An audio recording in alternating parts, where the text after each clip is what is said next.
ஏற்கனவே வந்து financial marketing பார்த்தோம். அந்த ஃபினான்ஷியல் மார்க்கெட்டிங்லேயே வந்து இன்னைக்கு பார்ட் 1 பார்ட் 2, அதாவது 5th லெசனும் 6th லெசனும் வந்து ஃபினான்ஷியல் மார்க்கெட்டிங்கோட சேர்ந்தது தான். அதாவது கேபிட்டல் மார்க்கெட் அண்ட்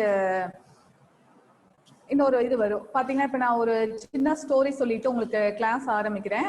அதாவது எப்பவுமே நம்ம வந்து ஆப்பர்ச்சுனிட்டிக்காக வெயிட் பண்ணிட்டு இருக்க கூடாது. எப்படா நமக்கு அந்த சான்ஸ் கிடைக்கும்னு வெயிட் பண்ணாம அதுக்கு முன்னாடியே நம்ம என்ன கிடைக்கிறத வச்சு யூட்டிலைஸ் பண்ணி நம்ம ஒரு பெரிய ஆள் ஆயிடணும். பார்த்தா அதுக்கு ஒரு ஸ்டோரி சொல்றேன் பாருங்க. ஒரு பனி நிறைய இருக்கிற இடம், பனிக்கட்டி நிறைய இருக்கிற இடத்துல வந்து பனி கரடிகள் இருக்கும் பாத்தீங்களா. அது வந்து அதிகமா இருக்கும். அது என்ன பண்ணுது, அதுல ஒரு கரடி வந்து அங்க வந்து வாட்டர் இருக்கு, அந்த தண்ணியை போய் என்ன பண்ணுது, அது மட்டும் குடிச்சுட்டே இருக்கு. மத்த ஒரு 4-5 கரடிங்க நின்று அதை என்ன பண்ணுதுங்க, வேடிக்கை பார்த்துட்டு இருக்குதுங்க. அந்த தண்ணி குடிக்கிறத பார்த்து வேடிக்கை பார்த்துட்டே இருக்குங்க. கிட்ட போய் அதுங்களும் வந்து தண்ணி குடிக்கலாங்கும் போது அந்த பனிக்கரடி என்ன பண்ணுது, காலால எட்டி எட்டி உதைக்குது, அதுங்களை வர விடாமே உதைக்குது. உடனே எல்லாம் அப்படியே ஏக்கமா பார்த்துக்கிட்டே இருக்குதுங்க. அப்ப அதுல ஒரு கரடி மட்டும் என்ன பண்ணுது, போயிட்டு ஆக்டிவா இன்னும் கொஞ்சம் தூரம் தள்ளி போயிட்டு அந்த பனிக்கட்டியை வந்து அப்படியே போட்டு காலால உதைச்சு பார்த்தா அங்க கொஞ்சம் தண்ணி வந்துருது. அப்ப அங்க தண்ணி வரும்போது பார்த்தா அந்த மற்ற கரடிகளும் என்ன செய்யுதுங்க, சேர்ந்து போயிட்டு அந்த தண்ணியை குடிக்கிறாங்க. இப்ப இதுல இருந்து நம்ம என்ன தெரிஞ்சுக்க முடியுது அப்படின்னு சொன்னா, அதாவது ஒருத்தவங்க யூஸ் பண்றதையோ இல்ல அவங்கள பார்த்தே நம்ம வந்து ஒரு மாதிரி ஏக்கமா இல்லாம நமக்கு எப்படி ஆப்பர்ச்சுனிட்டி கிடைக்குதுன்னு சொல்லிட்டு அடுத்த வழி என்ன அதுக்குன்னு போய் பார்க்கணும். இதே பார்த்து நம்ம ஏமாந்துகிட்டே இருக்கக்கூடாது. ஒருத்தன் வந்து நல்ல லைஃப்ல முன்னேறிட்டே இருப்பான், ஏக்கமா அதையே பார்த்துக்கிட்டே இருக்கக்கூடாது. அவன் எந்த வழியில முன்னேறான், அவன் என்ன செஞ்சு அவனுக்கு அந்த மாதிரி கிடைக்குது அப்படிங்கிறத நம்ம வந்து அதை வந்து ஒரு டீச்சிங்கா எடுத்துக்கிட்டு, ஒரு பாடமா நம்ம அதை எடுத்துக்கிட்டு நம்ம ஏதாவது அதுக்கு வேற வழி ஏதாவது தேட முடியுமா. இப்ப ஃபர்ஸ்ட் ரேங்க் ஹோல்டர் இருப்பாங்க, கொஞ்சம் சுமாரா படிக்கிறவங்க எல்லாம் இருப்பாங்க கிளாஸ்ல. அப்ப ஃபர்ஸ்ட் ரேங்க் ஹோல்டர் மட்டும்தான் சக்சஸ்ஃபுல் ஆக முடியுமானா அப்படி கிடையாது. அவங்களுக்கு நிறைய ஆப்பர்ச்சுனிட்டி லைஃப்ல வரும்.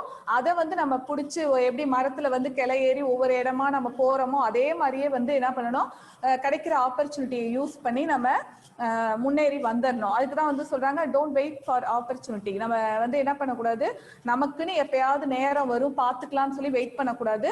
அதுக்கான முயற்சியை எடுக்கணும் எப்பவுமே. இது வந்து நான் ரொம்ப நாளாவே, நான் ரெகுலர் கிளாஸஸ்னா உங்களுக்கு கொஞ்சம் நிறைய சொல்ல முடியும். இப்ப இந்த ஆன்லைன் கிளாஸ்ல வந்து கொஞ்சம் டீச்சிங்க்கு தான் இது கான்சென்ட்ரேட் பண்ண முடியுது. ஏன்னா வாரத்துல நமக்கு 2 நாள் தான் கிளாஸ் கொடுக்கறதுனால. ஓகேப்பா. இப்ப பினான்சியல் மார்க்கெட்ல வந்து 2 பார்ட் இருக்குன்னு சொன்னேன். ஒன்னு வந்து கேபிட்டல் மார்க்கெட், இன்னொன்னு வந்து மணி மார்க்கெட். இப்ப பினான்சியல் மார்க்கெட் அப்படின்னா என்னன்னு பார்த்தோம். பொதுவா வந்து மார்க்கெட் அப்படின்னா என்னன்னு கேட்டா, செல்லர்ஸ், நம்ம சாதாரணமா உள்ள வழக்குல வந்து என்ன சொல்லுவோம், செல்லர்ஸ் அண்ட் பையர்ஸ் மீட் பண்ற பிளேஸ்க்கு பேர் தான் என்னது, மார்க்கெட் அப்படின்னு நம்ம படிச்சிருக்கோம்.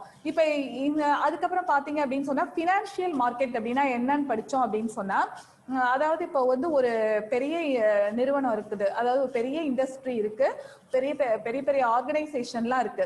அப்ப அவங்களுக்கு தேவையான கேபிட்டலை வந்து அவங்க எப்படி ரைஸ் பண்ணிக்கிட்டாங்க, எப்படி அவங்களுக்கு கேபிட்டல் கிடைச்சது அப்படின்னு சொன்னா இந்த பினான்சியல் மார்க்கெட் மூலியமா தான்.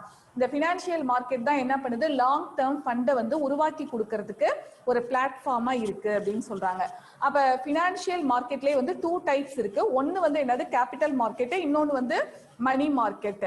கேபிட்டல் மார்க்கெட் அப்படின்னு சொன்னா லாங் டேர்மா ஃபண்டை கிரியேட் பண்றதுக்கு பேர் தான் என்ன அப்படின்னு கேட்டா உங்களுக்கு கேபிட்டல் மார்க்கெட். மணி மார்க்கெட் அப்படின்னு சொன்னா ஷார்ட் டேர்மா வந்து ஃபண்ட் கிரியேட் பண்றதுக்கு பேர் தான் என்னது, ஷார்ட் டேர்ம். இப்ப ஏற்கனவே நான் சொல்லியிருக்கேன், மார்க்கெட்டிங் அப்படின்னா என்னன்னு சொல்லியிருக்கோம், செல்லர்ஸ் அண்ட் பையர்ஸ் மீட் பண்ற பிளேஸ்க்கு பேர் தான் மார்க்கெட்.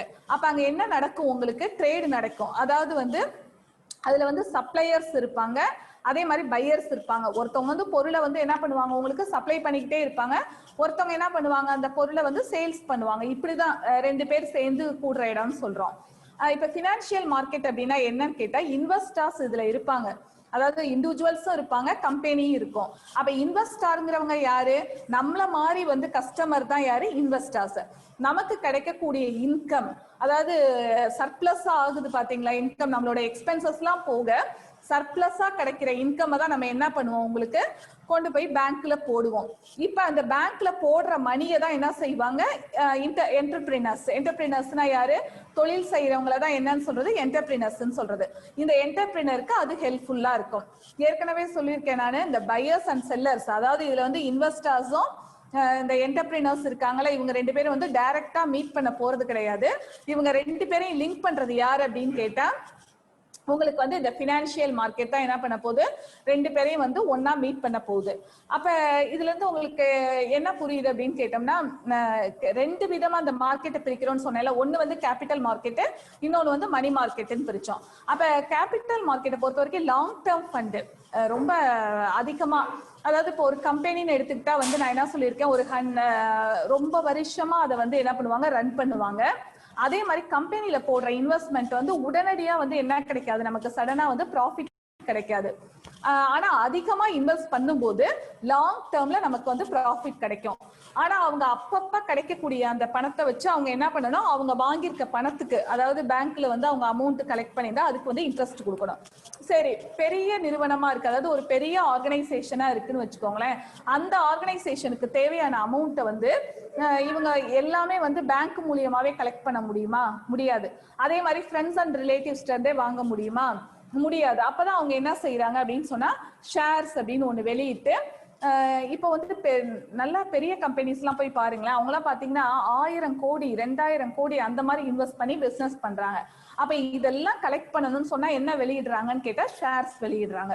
அதுதான் நம்ம பினான்சியல் மார்க்கெட்ல பார்த்தோம். அதோட சப்டிவிஷன் தான், அதாவது இதுதான் பார்ட் 1 பார்ட் 2ன்னு சொல்லி கேபிட்டல் மார்க்கெட் மணி மார்க்கெட் 2 லெசனா பிரிச்சு கொடுத்துருக்காங்க. ஃபர்ஸ்ட் கேபிட்டல் மார்க்கெட் அப்படின்னா என்னன்னு பார்ப்போம். கேபிட்டல் மார்க்கெட் அப்படின்னு சொன்னா லாங் டேர்மா ஃபண்டை கிரியேட் பண்றதுக்கு பேர் தான் என்னது அப்படின்னு சொன்னா உங்களுக்கு கேபிட்டல் மார்க்கெட். அப்ப லாங் டேர்மா எப்படி வந்து ஃபண்டை கிரியேட் பண்றது அப்படின்னு சொன்னா, இப்ப இதுல வந்து பார்த்துட்டே வருவோம், அடுத்தடுத்து இதுல வந்து டாபிக்ல பார்த்துட்டே வருவோம். ஃபர்ஸ்ட் ஒரு சின்ன இன்ட்ரோடக்ஷன் மிஸ் கொடுக்குறேன். இப்ப என்ன பண்ணாங்கன்னு கேட்டா, அப்பெல்லாம் ரொம்ப ஏன்ஷியன் டைம்ல எல்லாம் பாத்தீங்கன்னாப்பா பேங்க்குங்கிறதே ரொம்ப பெருசா இருந்தது. பேங்க் அப்படிங்கிறது என்னன்னு கேட்டா, கொஞ்சமா நம்ம போய் என்ன பண்ணுவோம், அமௌண்ட்டை டெபாசிட் பண்ணுவோம். டெபாசிட் பண்ணிட்டு அதுல இருந்து வர பெர்சன்டேஜை நம்ம வாங்கிக்குவோம். வேற யாருக்காவது பணம் ஒரு வீடு கட்டுறதுக்கு தேவைப்பட்டுச்சுனாலோ, இல்ல ஏதாவது சின்ன சின்ன பிசினஸ் செய்யறதுக்கு தேவைப்பட்டுச்சுன்னா அவங்களுக்கு அந்த பணத்தை கொடுப்பாங்க. அவங்க கிட்ட இருந்து வாங்குற இன்ட்ரெஸ்ட தான் நமக்கு என்ன செய்வாங்க, நம்ம போடுற அமௌண்ட்டுக்கு இன்ட்ரெஸ்ட் சேர்த்து கொடுப்பாங்க. இதுதான் பேங்க். அப்ப கொஞ்சம் நாள் ஆக என்ன பண்ணுச்சு, பேங்கோட டிரான்சாக்ஷன், அதாவது நம்மளோட பாப்புலேஷன் அதிகமாக பேங்கோட டிரான்சாக்ஷன்ஸ் வந்து ரொம்ப அதிகமாச்சு. நிறைய, அதாவது பாப்புலேஷன் நிறைய வர வர வந்து உங்களுக்கு பேங்க்ல வந்து நிறைய பேர் பணம் போடுறது எடுக்கிறது இந்த மாதிரிலாம் பண்ணிட்டு இருந்தாங்க. அப்ப வந்து இந்த பிசினஸ் பீப்புளும் என்ன பண்ணாங்கன்னு கேட்டா, அந்த மாதிரி ஒரு பேங்கே, அதாவது இப்ப ஐஓபி நேஷனலைஸ்டு பேங்க் இருக்கு பாத்தீங்களா, அவங்களே டிபெண்ட் பண்ண வேண்டியதா இருந்தது எல்லா விஷயத்துக்காகவுமே. அதுக்கப்புறம் தான் என்ன செஞ்சாங்க, கொஞ்சம் பிரைவேட் பேங்க் எல்லாம் உங்களுக்கு வந்து என்னவாச்சு, உருவானுச்சு. இதுல முக்கியமா வந்து இத பிசினஸ் பீப்புளுக்கு வந்து ஹெல்ப் பண்றதுக்காகவே தான் என்ன பண்ணாங்க, உங்களுக்கு நம்ம தமிழ்நாட்டுக்குள்ள தமிழ்நாடு மெர்கன்டைல் பேங்க், டிஎம்பின்னு சொல்லுவாங்க, இங்க குறிஞ்சிப்பாடியில இருக்கு அந்த பேங்க். இந்த மாதிரி பேங்க் வந்து அந்த மாதிரி பேங்க்ல போயிட்டு இங்க சோல் ப்ரொப்ரைட்டர்லாம் இருக்காங்க பாத்தீங்களா, சின்ன சின்ன கடைகள், இங்க வடலூரை பொறுத்தவரை கொஞ்சம் பெரிய கடை தான் வச்சிருக்காங்க. அவங்க எல்லாம் என்ன பண்ணுவாங்கன்னா இந்த டிஎம்பி பேங்கை போய் யூட்டிலைஸ் பண்ணிக்குவாங்க. ஏன் அப்படின்னா இவங்க வந்து இதை பிரிச்சுக்கிட்டாங்க. இதுவே வந்து ஆர்பிஐ என்ன பண்ணாங்க அப்படின்னு சொன்னா, எல்லாருமே நேஷனலைஸ்டு பேங்க்ல போகும்போது இப்ப பாத்தீங்கன்னா சேலரியா இருக்கட்டும், உங்களுக்கு வந்து பேங்க்ல இருந்து தான் நமக்கு வர மாதிரி இருக்கு. சேலரியா இருக்கட்டும், இல்ல ஒரு பிரைவேட் இன்ஸ்டிடியூஷன்ல கொடுக்குற சேலரியா இருக்கட்டும், மற்றபடி நம்ம போய் டெபாசிட் போடுறதா இருந்தா இருக்கட்டும், எல்லாமே நம்ம வந்து எதுல பண்ணிட்டு இருக்கோம், பேங்க்ல டிரான்சாக்ஷன் பண்ணிட்டு இருக்கோம். இப்ப நம்மளும் பேங்க்ல டிரான்சாக்ஷன் பண்ணி இருக்கிற என்டர்பிரினர்ஸும் வந்து பேங்க்ல டிரான்சாக்ஷன் பண்ணா அந்த அளவுக்கு அவங்களால ஒர்க் பண்ண முடியல. அதனாலதான் இந்த மாதிரி வந்து பேங்க் எல்லாம் உருவாக்குனாங்க. அதுல ஒண்ணு உருவானதுதான் உங்களுக்கு வந்து ஐஎஃப்சிஐ, இந்தியன் பினான்சியல் கார்பரேஷன், அப்புறம் ஐடிபிஐ பேங்க் எல்லாம் இருக்கு பாத்தீங்களா, அந்த மாதிரி பேங்க் எல்லாம் வந்து வந்தது. ஐடிபிஐங்கிறதே பாருங்களேன், Industrial Development Bank of India. அது வந்து இண்டஸ்ட்ரியை டெவலப் பண்றதுக்காகவே உருவான பேங்க். இப்ப ஒரு நிறைய இன்வெஸ்ட் பண்ணி பிசினஸ் பண்றவங்க வந்து இண்டஸ்ட்ரியை வச்சிருக்கவங்க வந்து இந்த பேங்க் மூலியமா என்ன பண்ணிக்கிட்டாங்க, லோன் வாங்கிக்கிட்டாங்க. இப்ப இந்த பேங்கோட வேலை என்ன பாத்தீங்க அப்படின்னு சொன்னா, இப்ப ஒருத்தவங்க வந்து ஒரு 10 கோடி வாங்குறாங்க, 5 கோடி ரூபாய் வாங்குறாங்க அப்படின்னு சொன்னாங்கன்னா, இவங்கள்ட்ட வந்து அவங்களோட கேபிட்டல் பிளஸ் இன்ட்ரெஸ்ட் அது மாதிரி டெய்லி கலெக்ட் பண்ணிக்குவாங்க. அவங்களோட அக்கௌண்ட்ல இருந்து என்ன பண்ணிக்குவாங்க, நீங்க நிறைய பேர் பாத்தீங்க அப்படின்னு சொன்னா டெய்லி பணம் வந்து சேர சேர கொண்டு போய் பேங்க்ல கட்டுவாங்க. பேங்க் டிரான்சாக்ஷனை போய் பார்க்கும்போது தான் தெரியும், டெய்லியே போய் ஒரு ஆள் பேங்க்ல பணம் கட்டிக்கிட்டே இருப்பாங்க. ஏன் அப்படின்னு சொன்னா, சோல் ப்ரொப்ரைட்டரை பொறுத்த வரைக்கும் உங்களுக்கு டெய்லி நடக்கிற டிரான்சாக்ஷன்ஸை வச்சுதான் உங்களுக்கு மணி கலெக்ட் ஆகும். அப்ப அந்த மணியை கொண்டு போய் அவங்க கட்டும் போது அவங்களுக்கு பேர்டன் குறையறதுக்காக அவங்க வாங்கியிருக்காங்க பாத்தீங்களா லோனு, அந்த லோனு வந்து என்ன பண்ணுவாங்க, லோன் அமௌண்ட் பிளஸ் இன்ட்ரெஸ்ட் இப்படியே டெய்லி என்னவாக்கும் அவங்களுக்கு அவங்க வாங்கியிருக்க கடன் வந்து குறைஞ்சுக்கிட்டே வரும். பாத்தீங்கன்னா இது மொத்தமா கட்டணும்னா அந்த சோல் ப்ரொப்ரைட்டருக்கு பேர்டனா இருக்கும். அதனால என்ன பண்ணிருக்காங்க, இது மாதிரி ஒரு ஃபெசிலிட்டி எல்லாம் பண்ணி கொடுக்கதான் வந்து என்டர்பிரினருக்காக உருவாக்குனதுனே என்னன்னு கேட்டா IFCI, IDBI இந்த மாதிரி பேங்க் எல்லாம் வந்து உருவாக்கி இவங்களுக்கு என்ன செஞ்சிருக்காங்க, இவங்களுக்குன்னு சர்வீஸ் பண்ணிட்டு இருந்தாங்க. அப்ப இந்த பினான்சியல் மார்க்கெட்டோட பர்பஸ் என்ன அப்படின்னு கேட்டா, லாங் டேர்ம் ஃபண்டுங்கிறது பேங்க்ல மட்டும்தான் வாங்க முடியுமான்னு அப்படி கிடையாது. இவங்க என்ன செஞ்சாங்க அப்படின்னு சொன்னா ஷேர் வெளியிட்டு, ஷேருங்கிறத பொதுமக்கள்கிட்ட வந்து ஷேர்ஸ் வெளியிட்டு அது மூலியமா அமௌண்ட்டை கலெக்ட் பண்ணி நிறைய அமௌண்ட் வந்து இன்வெஸ்ட் பண்றது. இதுக்கு பேர் தான் என்ன அப்படின்னு சொன்னா உங்களுக்கு ஃபினான்ஷியல் மார்க்கெட். சரி, இந்த ஃபினான்ஷியல் மார்க்கெட்டுக்குன்னு ஏதாவது முக்கியமான பிளேஸ் இருக்கா அப்படின்னு சொன்னா அதுக்கு பேர் தான் என்னன்னு சொல்லியிருக்கேன், ஸ்டாக் எக்ஸ்சேஞ்சஸ். அப்ப ஷேருங்கிறது போய் யார் வேணா எப்ப வேணா எப்படி வேணா வாங்கிக்கலாமா அப்படின்னு கேட்டா அதெல்லாம் கிடையாதுப்பா. அதுக்குன்னு ப்ரொசீஜர் இருக்கு. நான் ஏற்கனவே சொல்லியிருக்கேன், அந்த ஃபினான்ஷியல் மார்க்கெட்டோட அப்படியே நீங்க இந்த financial market, capital market, money market இந்த 3 லெசனையுமே மோரார்லெஸ் படிச்சு பார்த்தா அப்படியே உங்களுக்கு நல்லா புரியும். சேம் மெசேஜ் தான் அதுல கொடுத்துருப்பாங்க.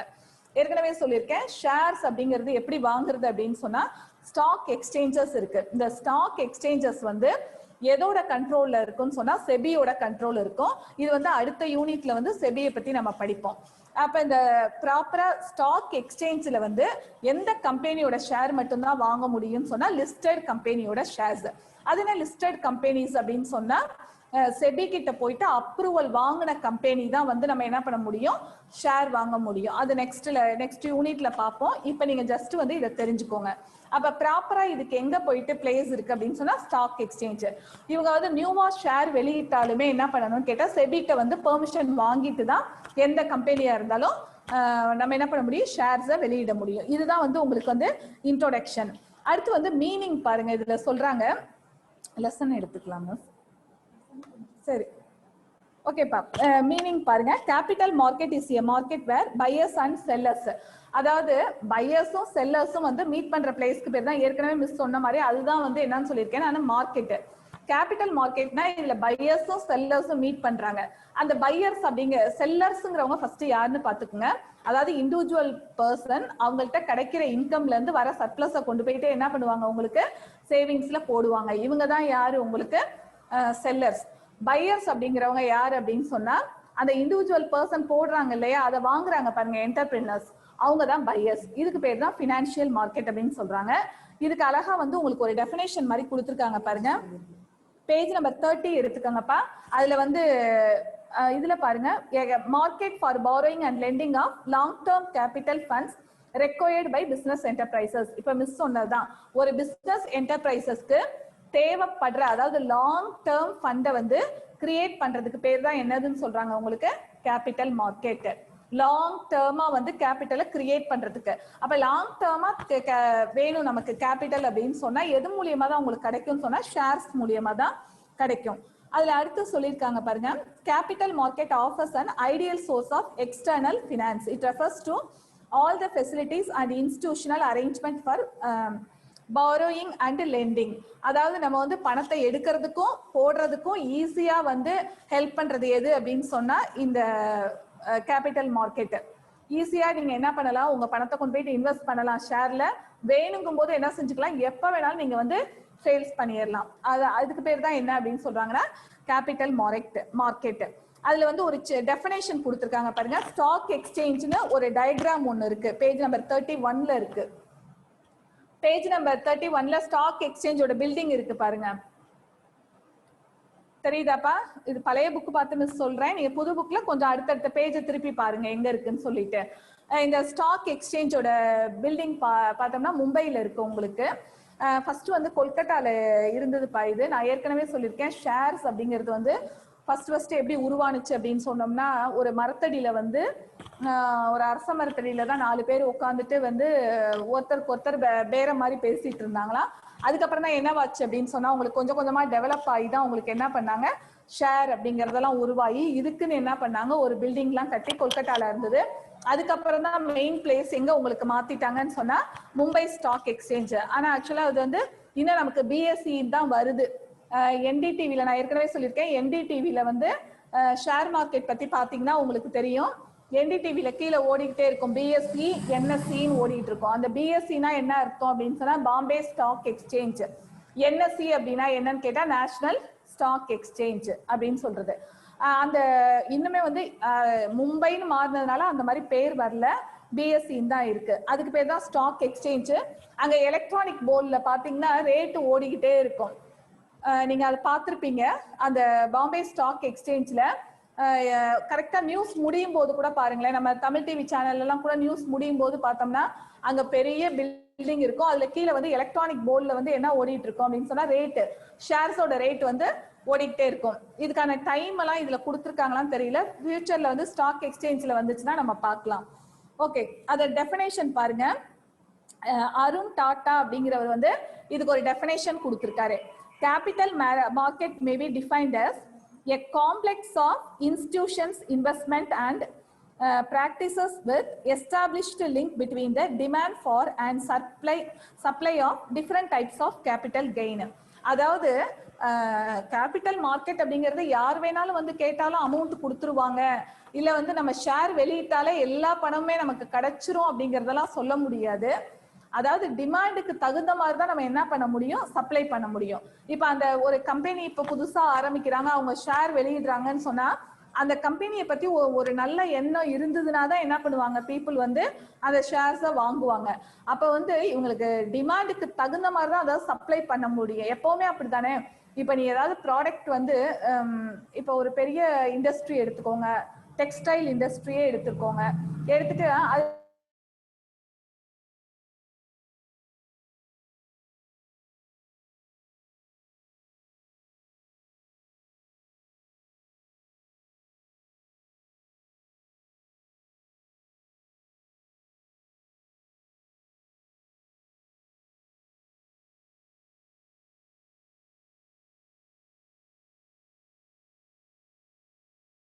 அதே மாதிரி வந்து நான் இப்ப சொன்னது வந்து டெக்ஸ்டைல்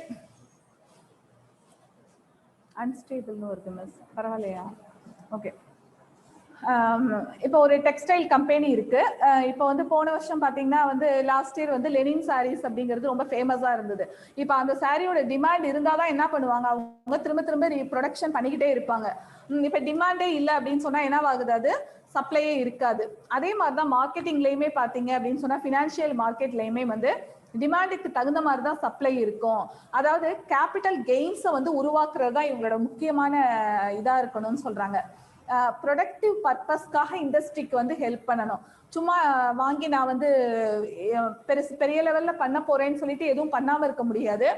ப்ரொடக்டிவ் பர்பஸ்க்காக என்ன பண்ணணும் அப்படின்னு சொன்னா அதுக்காக தான் வந்து இந்த பேங்க்ல எல்லாம் வந்து கடன் கொடுப்பாங்க.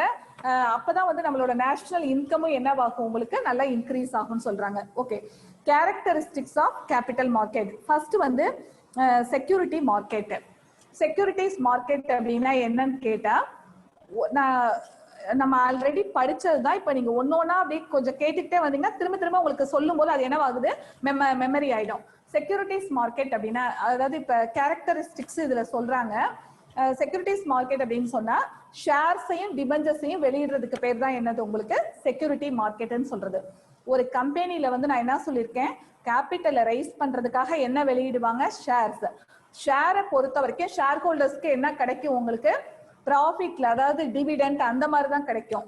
ஆனா டிபெஞ்சர் அப்படிங்கிறவர் யாருன்னு சொல்லியிருக்கேன், டிபெஞ்சர் ஹோல்டர் அப்படிங்கிறவர் யார் அப்படின்னு கேட்டா ஒரு கம்பெனியோட கடன் பத்திரத்தை வாங்கி வச்சிருக்க ஒரு பேர் தான் டிபெஞ்சர். கம்பெனி வந்து ப்ராஃபிட்ல ஓடினாலும் சரி லாஸ்ல ஓடினாலும் சரி இந்த டிபெஞ்சர் ஹோல்டருக்கு என்ன கொடுக்கணும், அவங்க இன்ட்ரெஸ்ட் கொடுத்துடணும். பீரியாடிக்கலா 6 மந்த்ஸ்க்கு ஒரு தடவை 12 மந்த்ஸ்க்கு ஒரு தடவை என்ன கொடுத்துடணும், இன்ட்ரெஸ்ட்டை கொடுத்துடணும். இப்ப பீரியாடிக்கலா இவங்க வந்து இன்ட்ரெஸ்ட் கொடுக்கும்போது திடீர்னு கம்பெனி வந்து இன்சால்வெண்ட் ஆகுது, திவால் ஆயிடுது, அதாவது கம்பெனியை க்ளோஸ் பண்ற நிலைமை வரும்போது அந்த டைம்ல இவங்க என்ன செய்வாங்க அப்படின்னு கேட்டா இந்த டிபெஞ்சர் ஹோல்டர்ஸ்க்கு என்ன அமௌண்ட் செட்டில் பண்ணணுமோ அதை முன்னாடி செட்டில் பண்ணிடுவாங்க. அதுக்கப்புறம் தான் யாருக்கெல்லாம் கொடுப்பாங்க அப்படின்னு சொன்னா ஷேர் ஹோல்டர்ஸ்க்கு கொடுப்பாங்க. அப்ப வந்து செக்யூரிட்டிஸ் மார்க்கெட்ல யார் யார் வராங்க அப்படின்னு சொன்னா ஷேர்ஸ் டிபெஞ்சர்ஸ் மூலமா பணத்தை வந்து அதாவது கேபிட்டலை வந்து ரைஸ் பண்றதுக்கு பேர் தான் என்ன மார்க்கெட்? Securities market. அடுத்து வந்து பிரைஸ். அப்போ வந்து இந்த ஷேரோட பிரைஸ் வந்து எப்படி மிஸ் இருக்கும் அப்படின்னு சொன்னா டிமாண்டுக்கு தகுந்த மாதிரி தான் நான் என்ன சொல்லியிருக்கேன், சப்ளை இருக்குன்னு சொல்லியிருக்கேன். அப்போ வந்து டிமாண்ட் அதிகமானுச்சு அப்படின்னு சொன்னா ஒரு கம்பெனியோட ஷேர்ஸோட டிமாண்ட் அதிகமாச்சு அப்படின்னு சொன்னா என்னவாகும்? ஆட்டோமேட்டிக்கா பிரைஸ் வந்து உங்களுக்கு ரைஸ் ஆகும். ஏற்கனவே நம்ம பார்த்ததுதான். இப்போ வந்து ஒரு டொமேட்டோ வருது அப்படின்னு சொன்னா டொமேட்டோ வந்து அதிகமா கிடைக்கும் போது அப்ப அதோட விலை என்னவாகும்? உனக்கு கொஞ்சம் சீப்பா இருக்கும். பாத்தீங்கன்னா திடீர்னு டிமாண்ட் ஆகுது டொமேட்டோக்குன்னு பாத்தீங்கன்னா வரதே வந்து சப்ளை ஆவறதே என்னவாயிட்டே இருக்கும், உங்களுக்கு கம்மியாகும். ஆனா ரேட் என்னவாகும்? அதிகமாகும். இதான் நம்ம எக்கனாமிக்ஸ்ல படிக்கிறது. எக்கனாமிக்கும் கொஞ்சம் இதுல கலந்துதான் வரும் உங்களுக்கு. ஏன்னா ஃபினான்ஸ் பத்தி தானே நம்ம படிக்கிறோம், அதனால எக்கனாமிக்ஸும் என்ன பண்ணும் உங்களுக்கு கலந்துதான் வரும். அப்போ வந்து டொமேட்டோட இது வந்து சப்ளை வந்து கம்மியாகும் போது என்னவாகுது? ஆட்டோமேட்டிக்கா மக்கள்கிட்ட டிமாண்ட் அதிகமாகுது. அப்ப அதோட ரேட் என்னவாகுதுமா? ரைஸ் ஆகுது. நீங்களே பார்க்கலாமே, ஆனியனோட ரேட் பாத்தீங்கன்னா ரைஸ் ஆயிட்டே இருக்கு எப்ப பார்த்தாலுமே. அப்ப என்னவாகுதுன்னா அதோட ப்ரொடக்ஷன் அவ்வளவா இல்ல, அதுக்கு வந்து டிமாண்ட் அதிகமா இருக்கு. ஆனா எப்பவுமே யூஸ் பண்ற மாதிரி தான் மக்கள் யூஸ் பண்றாங்க. ஆனா நமக்கு சப்ளை அதிகமா இல்லையே. சப்ளை அதிகமா இல்ல ஒரு பொருளுக்கும் போதே என்னவாயிடும்? உனக்கு டிமாண்ட் ஆயிடும். அதே மாதிரி வந்து நீங்க எக்கனாமிக்ஸ்ல படிச்சிருப்பீங்க, ஒரு ப்ராடக்ட்டுக்கு வந்து சப்சிடரி இருந்ததுன்னா என்ன பண்ண வேண்டியதுல டிமாண்டுங்கிற பேச்சுக்கே அங்க ரொம்ப இடம் கிடையாது உங்களுக்கு. இப்ப டீ தூள் அப்படிங்கிறதுக்கு சப்சிடரி என்ன இருக்கு உங்களுக்கு? வந்து சப்ஸ்டியூட் பொருள் வந்து காஃபின்னு இருக்குது. டீயோட இது டிமாண்ட் வந்து அதிகமாச்சுன்னா காஃபியை நம்ம யூஸ் பண்ணிக்க போறோம். ஆனா இங்க அப்படி கிடையாது உங்களுக்கு. இப்ப ஷேரோட ரேட் வந்து அந்த கம்பெனியை பொறுத்து என்னவாகும் உங்களுக்கு? பிரைஸ் வந்து ரைஸ் ஆகிறதும் சரி குறையறதும் சரி உங்களுக்கு இருக்கும். இது வந்து ஒரு கேரக்டரிஸ்டிக்ஸ். அடுத்து இதுல யார் யார் பார்ட்டிசிபென்ட் அப்படின்னு பார்த்தா ஷேர் வாங்குறவங்க வந்து யார் யார் இருக்கலாம்னா ஒரு இண்டிவிஜுவல் பர்சன் இருக்கலாம், ஒரு இன்ஸ்டிடியூஷன் கூட இருக்கலாம், ஒரு கம்பெனி கூட இருக்கலாம். ஷேர் வாங்குறது ஷேர் வந்து இவங்க தான் வாங்கணும்னு கிடையாது. நான் இப்போ ஒரு இண்டிவிஜுவல் பர்சனா இருக்கேன்னா நான் தான் ஷேர் வாங்கணுங்கிறது கிடையாது. ஒரு கம்பெனியை கூட என்ன பண்ணுவாங்க? ஷேர்ஸ் வாங்குவாங்க. இதுக்கு எக்ஸாம்பிள் வந்து நான் எல்ஐசி ஏற்கனவே உங்களுக்கு சொல்லியிருக்கேன். எல்ஐசியை பொறுத்த வரைக்கும் அவங்கள்ட்ட கிடைக்கிற ப்ராஃபிட்டை வந்து அவங்க கொஞ்சம் கொஞ்சமா என்ன பண்ணுவாங்க? கவர்மெண்ட் ஃபண்டில் வந்து போடுவாங்க. ஓகே, அடுத்து வந்து லொகேஷன். அடுத்து வந்து லொகேஷன் பாருங்க. லொகேஷன்ங்கிறது இதுக்கு வந்து ப்ராப்பர் லொகேஷன் கிடையாது. ஆனா வந்து இன்னொரு விஷயம் என்ன இருக்கு அப்படின்னு சொன்னா ஸ்டாக் எக்ஸ்சேஞ்ச் தான் இதுக்கு ப்ராப்பர் லொகேஷன் சொல்றாங்க. இப்ப ஏற்கனவே நான் சொல்லியிருக்கேன், இப்ப நான் வந்து ஒரு ஷேர் ஹோல்டர், நான் வந்து ஒரு பெரிய கம்பெனில வந்து ஷேர்ஸ் வாங்கி வச்சிருக்கேன். ஏதாவது ஒரு கம்பெனி, ஒரு பேங்கோட இதோட கூட ஷேர் நான் வாங்கி வச்சிருக்கேன், ஒரு ஐஓபியோட ஷேர் கூட நான் வாங்கி வச்சிருக்கலாம். அப்ப நான் வாங்கி வச்சிருக்க ஷேரை வந்து இன்னொருத்தர் வாங்கணும்னு சொன்னா நானும் அவரும் மீட் பண்ணணும்ன்ற அவசியம் கிடையாது. நாங்க என்ன பண்ணிக்கலாம், உங்களுக்கு ஆன்லைன் மூலியமாவே டிரான்ஸ்ஃபர் பண்ண போறோம். என்னோட ஷேரை வந்து யார் வாங்குறாங்கன்னு கூட எனக்கு தெரியாது பாத்தீங்கன்னா. அப்ப நான் என்ன பண்ணலாம், இது வந்து ப்ராப்பர் பிளேஸ்ங்கிறது உங்களுக்கு கிடையாதுன்னு சொல்றாங்க. ஏன்னு கேட்டா நான் வீட்லயே உட்காந்து கூட என்ன பண்ணிக்கலாம், ஆன்லைன்லயே கூட ஷேர்ஸை வித்து வாங்கிக்கலாம். ஆனா இதுக்கு முக்கியமான லொகேஷன் எது அப்படின்னு சொன்னா ஸ்டாக் எக்ஸ்சேஞ்சஸ். மிஸ் ஏற்கனவே சொல்லியிருக்கேன், ஸ்டாக் எக்ஸ்சேஞ்ச் அப்படிங்கிறது வந்து உங்களுக்கு வந்து இந்த பிஎஸ்சி என்எஸ்சி இதெல்லாம் வந்து ஸ்டாக் எக்ஸ்சேஞ்சஸ் தான். இவங்களோட இதுலதான், இவங்களோட கண்ட்ரோல்ல தான் எது போயிட்டே இருக்கு அப்படின்னு சொன்னா இந்த புரோக்கரேஜ் பண்ற பிளேஸ் எல்லாமே, ஷேர்ஸ் வாங்கி விற்கிற இடம். அப்ப எனக்கு எல்லாருக்குமே கம்ப்யூட்டர் இருக்குமான்னு சொன்னா இருக்காது. வீட்டுல எல்லாருக்குமே போன் அவைலபிளானா கிடையாது. அப்ப என்ன பண்ணுவாங்க, இந்த ஷேர்ஸ் வாங்கி விற்கிறதுக்கு லொகேஷன் எதுன்னு கேட்டா இந்த மாதிரி புரோக்கரேஜ் பண்ற பிளேஸ் தான். நேராவே போய் கூட சில பேர் என்ன பண்ணுவாங்க, ஷேர்ஸை வாங்குறது விற்கிறது இந்த மாதிரி ஒர்க் எல்லாம் செய்வாங்க. இதுக்கு பேர் தான் என்னது, characteristics of capital market. Next பாருங்க, market for financial asset, platform for long term financial assets. இப்போ ஒரு இண்டஸ்ட்ரி இருக்கு அப்படின்னு சொன்னா அவங்க கொஞ்சம் கொஞ்சமா கேபிட்டல்ல இன்வெஸ்ட் பண்ணி பெரிய லெவல்ல அவங்க பிசினஸ் பண்ணிக்கிட்டே போறாங்க அப்படின்னு சொன்னா, இப்ப ஷேர்ஸ் வெளியிட்டா அது மூலியமா அமௌண்ட் வருது அப்படின்னு சொன்னா கூட அப்ப அவங்களுக்கு என்னவாகுதுன்னு கேட்டா அவங்களோட சொத்து வந்து என்னவாயிட்டே இருக்குது, அதிகமாயிட்டே இருக்குது அப்படின்னு அர்த்தம். கேபிட்டல் அசெட்ஸ் நான் ஏற்கனவே சொன்ன மாதிரி இப்ப அவங்க வந்து ஷேர்ஸ் வெளியிட்டு அமௌண்ட்டை கலெக்ட் பண்ணி பெரிய இண்டஸ்ட்ரி நடத்துறாங்கன்னா அவங்க சொந்தமா அவங்களுக்கு இடம் வாங்குவாங்க, மெஷினரி வாங்குவாங்க, இன்னும் தேவையான ப்ராடக்ட்ஸ் எல்லாமே வாங்குவாங்க. அப்ப இந்த எல்லா தேவைகளுக்குமே உங்களுக்கு எது வந்து உதவுது அப்படின்னு சொன்னா இந்த ஷேர் மூலியமா வர அமௌண்ட். அப்ப இது வந்து பிக்ஸடா ஒரு பினான்சியல் அசெட்ஸை உருவாக்குறதுக்கு இந்த கேபிட்டல் மார்க்கெட் வந்து ஒரு ஹெல்ப்ஃபுல்லா இருக்கு அப்படின்னு சொல்றாங்க. அடுத்து பாருங்க, kinds of capital market. Capital மார்க்கெட்ல வந்து 2 டைப்ஸ் இருக்கு. ஒன்னு வந்து என்னது அப்படின்னு சொன்னா பிரைமரி மார்க்கெட். நீங்க யாரும் வந்துப்பா டீச் பண்ணும்போது புக்கே பார்த்துட்டு இருக்காதீங்க. மிஸ் என்ன சொல்றேங்கிறத கொஞ்சம் வந்து காதுல வாங்கிட்டு அதுக்கப்புறம் நீங்க என்ன பண்ணுங்க, ஃப்ரீ டைம்ல ஈவினிங் டைம்ல உட்காந்து அதை அப்படியே ரிவைஸ் பண்ணி பார்த்துக்கிட்டே வந்தீங்கன்னா நான் சொன்னதுக்கும் உங்களுக்கு வந்து அந்த படிக்கிறதுக்கும் புரியும். Kinds of capital market. Capital மார்க்கெட்ல வந்து 2 டைப்ஸ் இருக்கு. ஒன்னு வந்து என்னதுன்னு கேட்டா பிரைமரி மார்க்கெட், இன்னொரு வந்து secondary market. Okay, primary market அப்படின்னா என்னன்னு சொல்லிடுறேன்.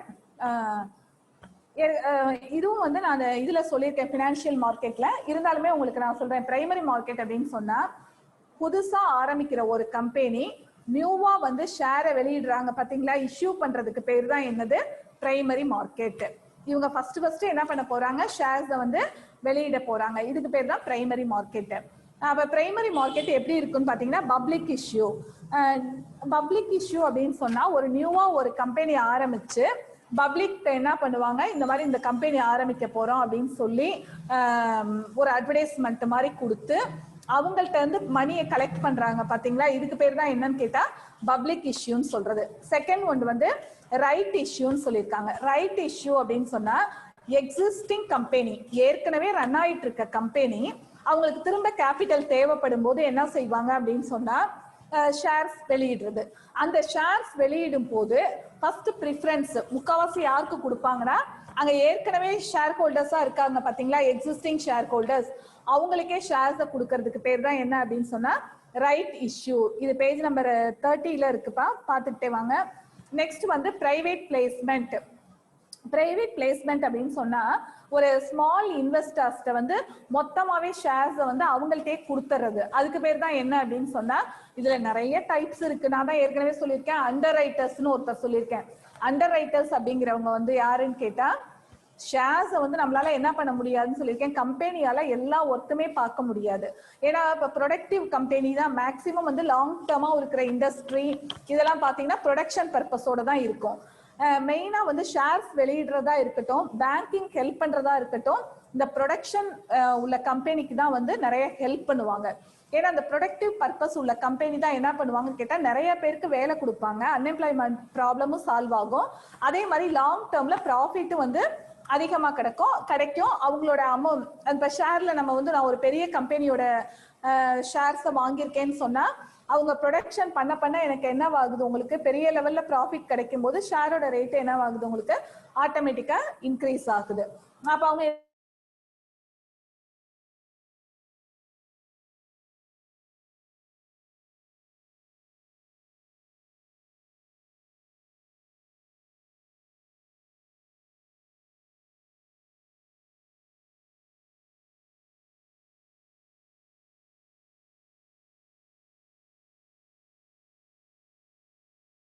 உங்ககிட்ட இருந்து மொத்தமா ஷேர்ஸை வாங்கி இவங்க சேல்ஸ் பண்ணி கொடுப்பாங்க.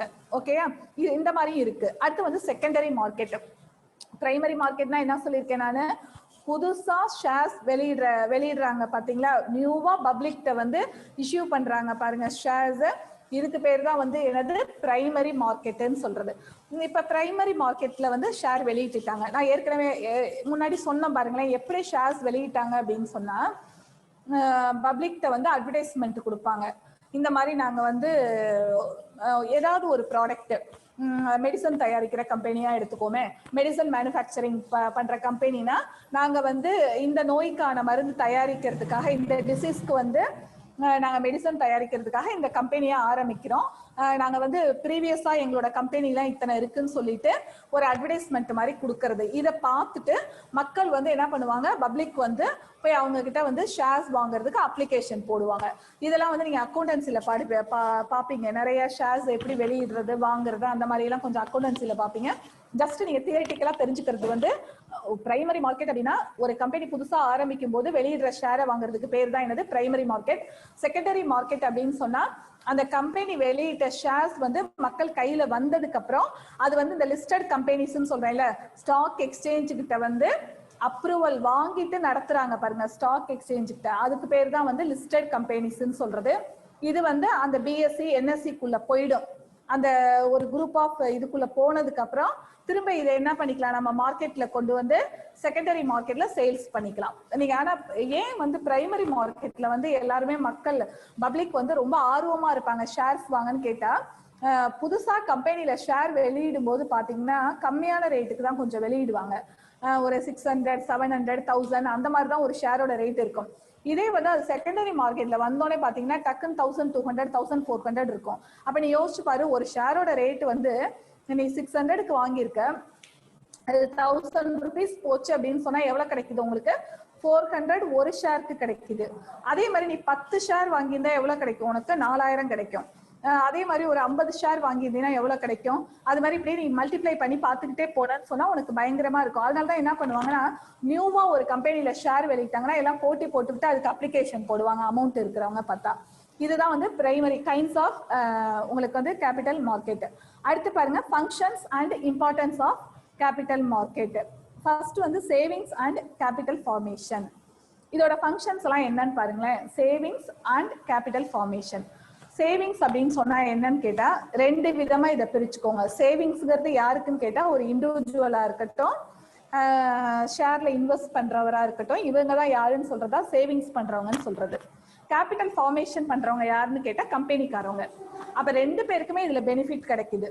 இப்ப வந்து நான் வந்து ஒரு இண்டிவிஜுவல் பர்சன் அப்படின்னு சொன்னா, நான் வந்து சேவிங்ஸ் பண்ணணும்னு நினைக்கிறேன். எனக்கு கிடைக்கக்கூடிய இன்கம்ல இருந்து கிடைக்கிற சர்ப்ளஸை வந்து நான் சேவிங்ஸ் பண்ணணும்னு நினைக்கிறேன். அப்ப சேவிங்ஸ் பண்ணணுங்கும் போது நான் பிரிச்சு பிரிச்சு போடணும்னு ஆசைப்படுறேன். அதாவது பேங்க்ல போய் கொஞ்சம் இன்வெஸ்ட் பண்றேன், போஸ்ட் ஆஃபீஸ்ல இன்வெஸ்ட் பண்றேன். எனக்கு வந்து ஒரு ஆசை வந்து ஷேர்ல இன்வெஸ்ட் பண்ணி பார்க்கணும்னு. அப்ப நான் ஷேர்ல போய் இன்வெஸ்ட் பண்ணும்போது பாத்தீங்க அப்படின்னு சொன்னீங்கன்னா, இன்வெஸ்ட் பண்றேன்னு வச்சா இதுதான் என்னோட சேவிங்ஸ் பர்பஸ்ன்னு சொல்றது. கேபிட்டல் ஃபார்மேஷன் அப்படின்னு சொன்னா கம்பெனியை பொறுத்த வரைக்கும் எப்படி கேபிட்டல் வந்து ஃபார்மேஷன் ஆகுது. இப்ப ஷேரை வெளியிடுறதுனால அதுல இருந்து வர அமௌண்ட் மூலியமா தான் என்ன ஆகுது, உங்களுக்கு கேபிட்டல் அவங்களுக்கு ஃபார்மேஷன் ஆகுது. செகண்ட் பாருங்க, பெர்மனன்ட் கேபிட்டல். இப்போ வந்து ஸ்டாக் எக்ஸ்சேஞ்சை பொறுத்த வரைக்கும் பாத்தீங்கன்னா, ஃபர்ஸ்ட் ஒரு கம்பெனி ஆரம்பிக்கிறாங்க, ஷேர்ஸ் வெளியிடுறாங்கன்னு வச்சுக்கோங்களேன். நான் சொல்றேன், நிறைய குரோர் கணக்குல போடுறாங்க பாத்தீங்களா, அவங்கள பொறுத்த வரைக்கும் இது வந்து என்னவாகுதுன்னா பெர்மனண்டா ஒரு கேபிட்டல் அவங்களுக்கு கிடைச்சிருது. ஸ்டார்டிங்ல ஷேர் வெளியிடும் போது என்னவாகுது, அவங்களுக்கு பெர்மனண்டா ஒரு கேபிட்டல். இதுதான் அதோட ஃபங்க்ஷன்ஸ்.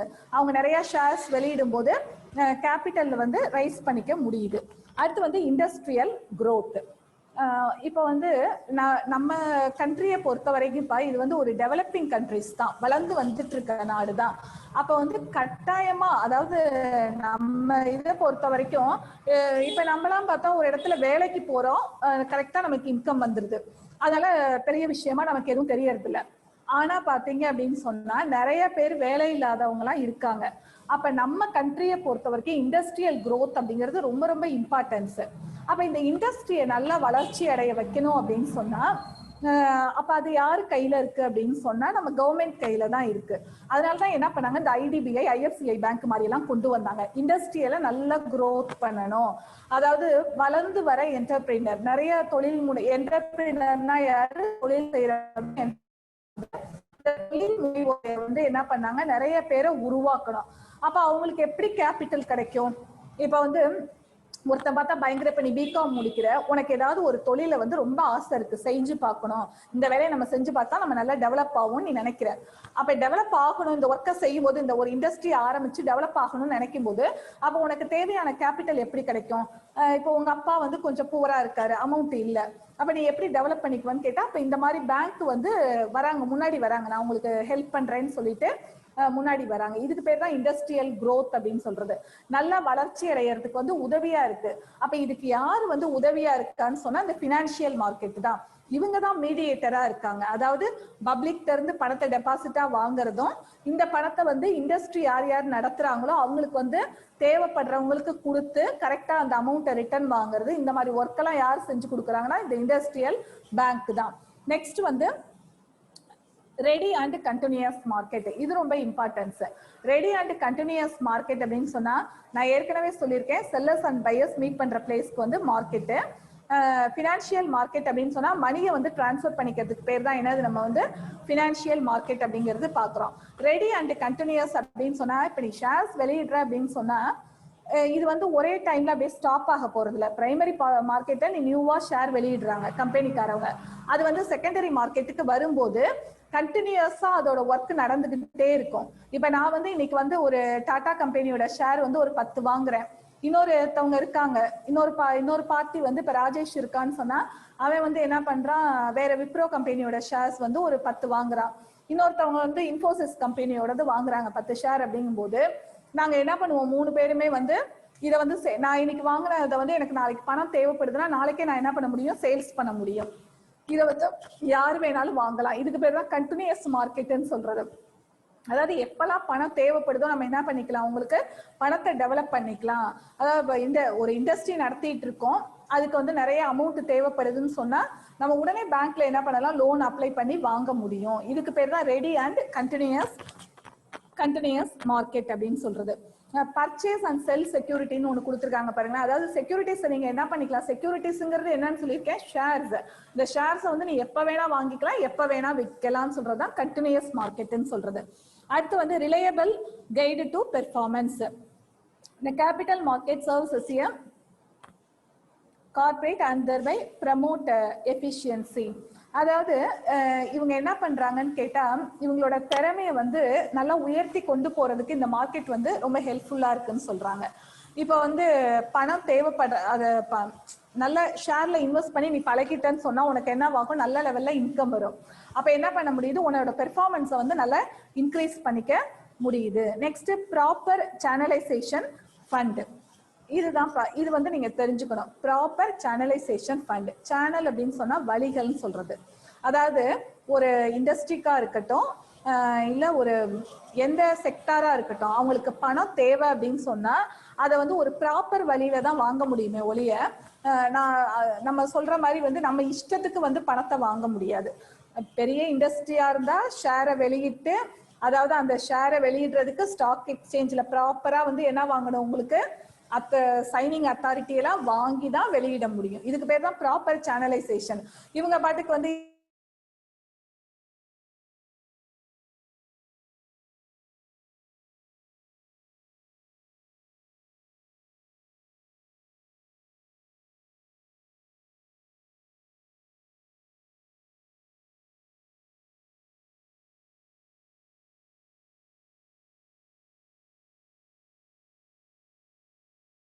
ரொம்ப கஷ்டம். ஒன்னு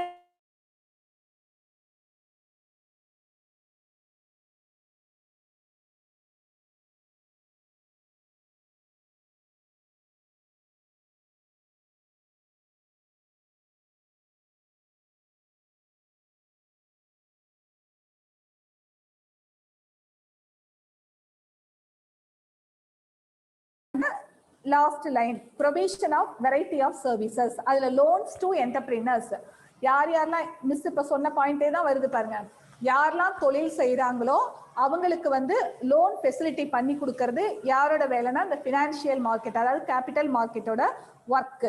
அடுத்து provision of underwriting facilities. அண்டர் ரைட்டிங்னா ஏற்கனவே சொல்லியிருக்கேன் நான், ஒரு கம்பெனியால வந்து ஷேர்ஸ் அவங்களே விற்க முடியல அப்படின்னு சொன்னா அண்டர் ரைட்டர்ஸ் கிட்ட கொடுத்து அப்படியே சேல்ஸ் பண்ணி இவங்க ஒரு அமௌண்ட்டை ஃபிக்ஸ் பண்ணி வாங்கிக்கிறதுக்கு பேர் தான் என்னது, அண்டர் ரைட்டர்ஸ் அப்படின்னு சொல்றது. Underwriting facilities.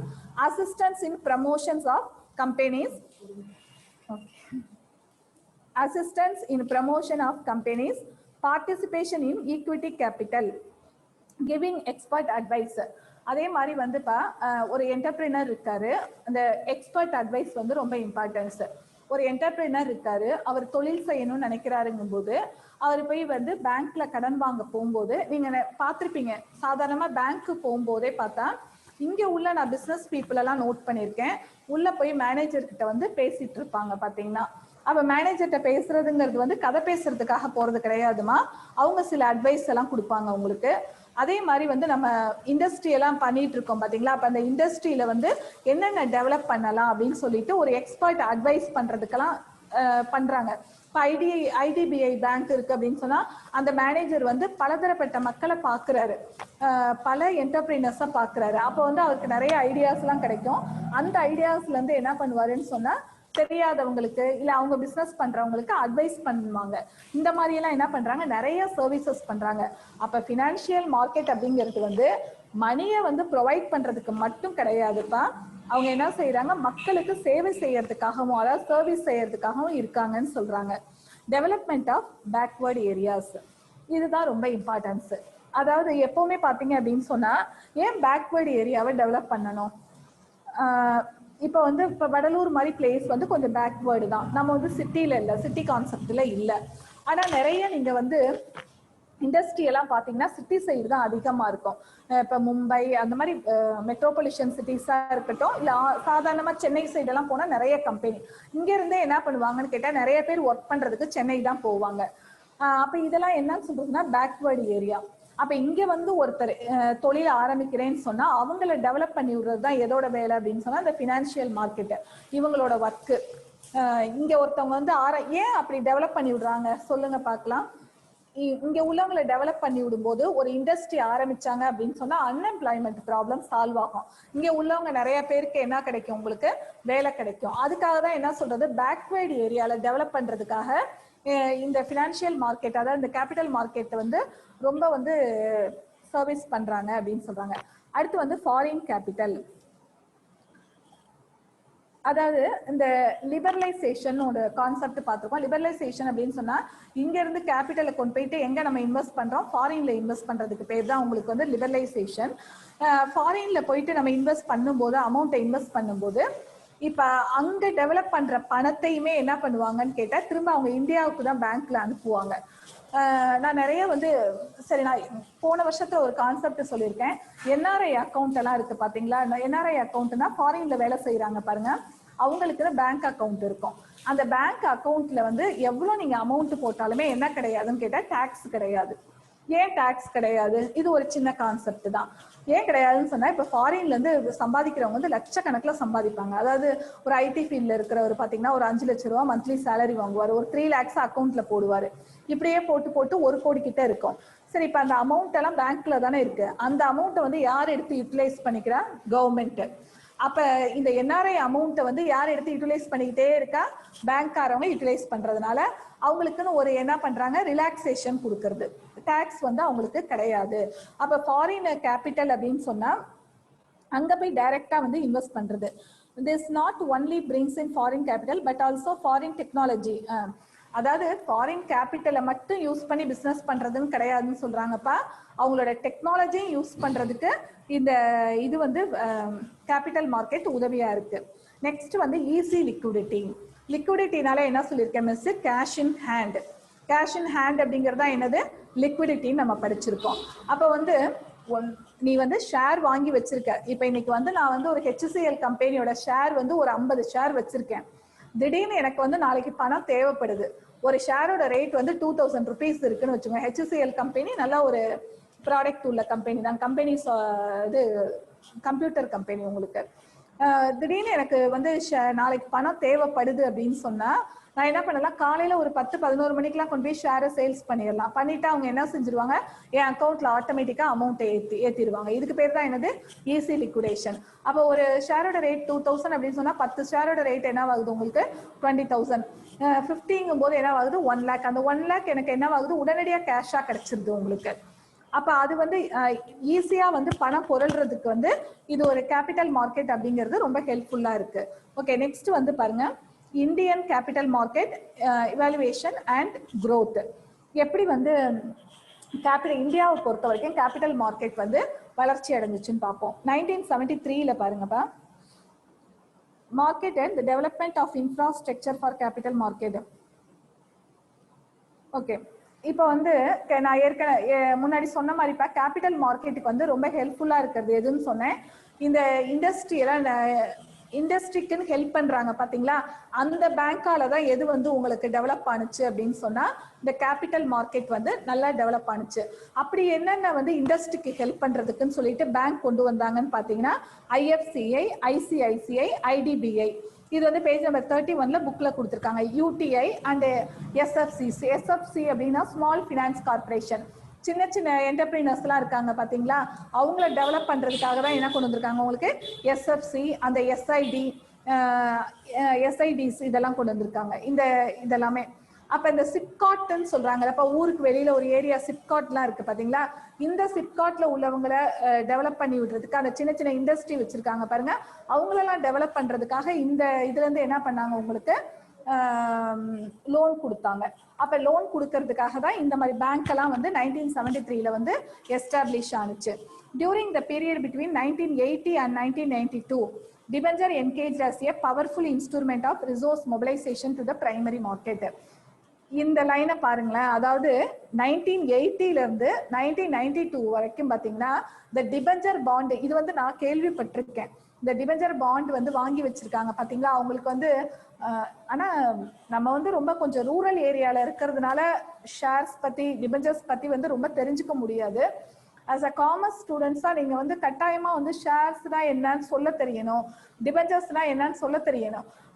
நமக்கு இந்த கான்செப்டே தெரியலன்னா இவங்க என்ன படிச்சாங்கன்ற மாதிரி கேட்டுருவாங்க. அதனாலதான் நான் சொல்றேன், பாய்ஸா இருக்கட்டும் கேர்ள்ஸா இருக்கட்டும், திரும்ப திரும்ப நான் எதுக்காக வந்து ஷேர்ஸ் அப்படின்னா என்னன்னு சொல்றேங்கிறத தெரிஞ்சுக்கணும். திடீர்னு ஸ்கூல் ஓப்பன் ஆகி மிஸ் வந்து கொஸ்டின் கேட்கும்போது சொல்ல தெரியலன்னா ஒன்றும் பண்ண முடியாது. அவங்க ஒரு பீரியட் கொடுத்துருக்காங்க பாருங்க, 1980ல இருந்து 92 வரைக்கும் பாத்தீங்க அப்படின்னு சொன்னா இந்த டிபெஞ்சர் அப்படிங்கிறது வந்து ரொம்ப ஃபேமஸா இருந்தது. டிபெஞ்சர் பாண்ட்னா என்னது அப்படின்னு சொன்னா, நான் கூட என்னோட ஃப்ரெண்டோட அப்பா நான் வாங்கி பார்த்துருக்கேன். டிவிஎஸ் இந்த ஐயங்கார் சுந்தரம் கம்பெனி இருக்கு பாத்தீங்களா, டிவிஎஸ் எக்ஸல், அந்த கம்பெனில வந்து டிபெஞ்சர் பாண்ட் வாங்கி வச்சிருந்தாரு. டிபெஞ்சர் பாண்ட் அப்படிங்கிறதுனா என்ன சொல்லியிருக்கேன், கடனீட்டு பத்திரம்.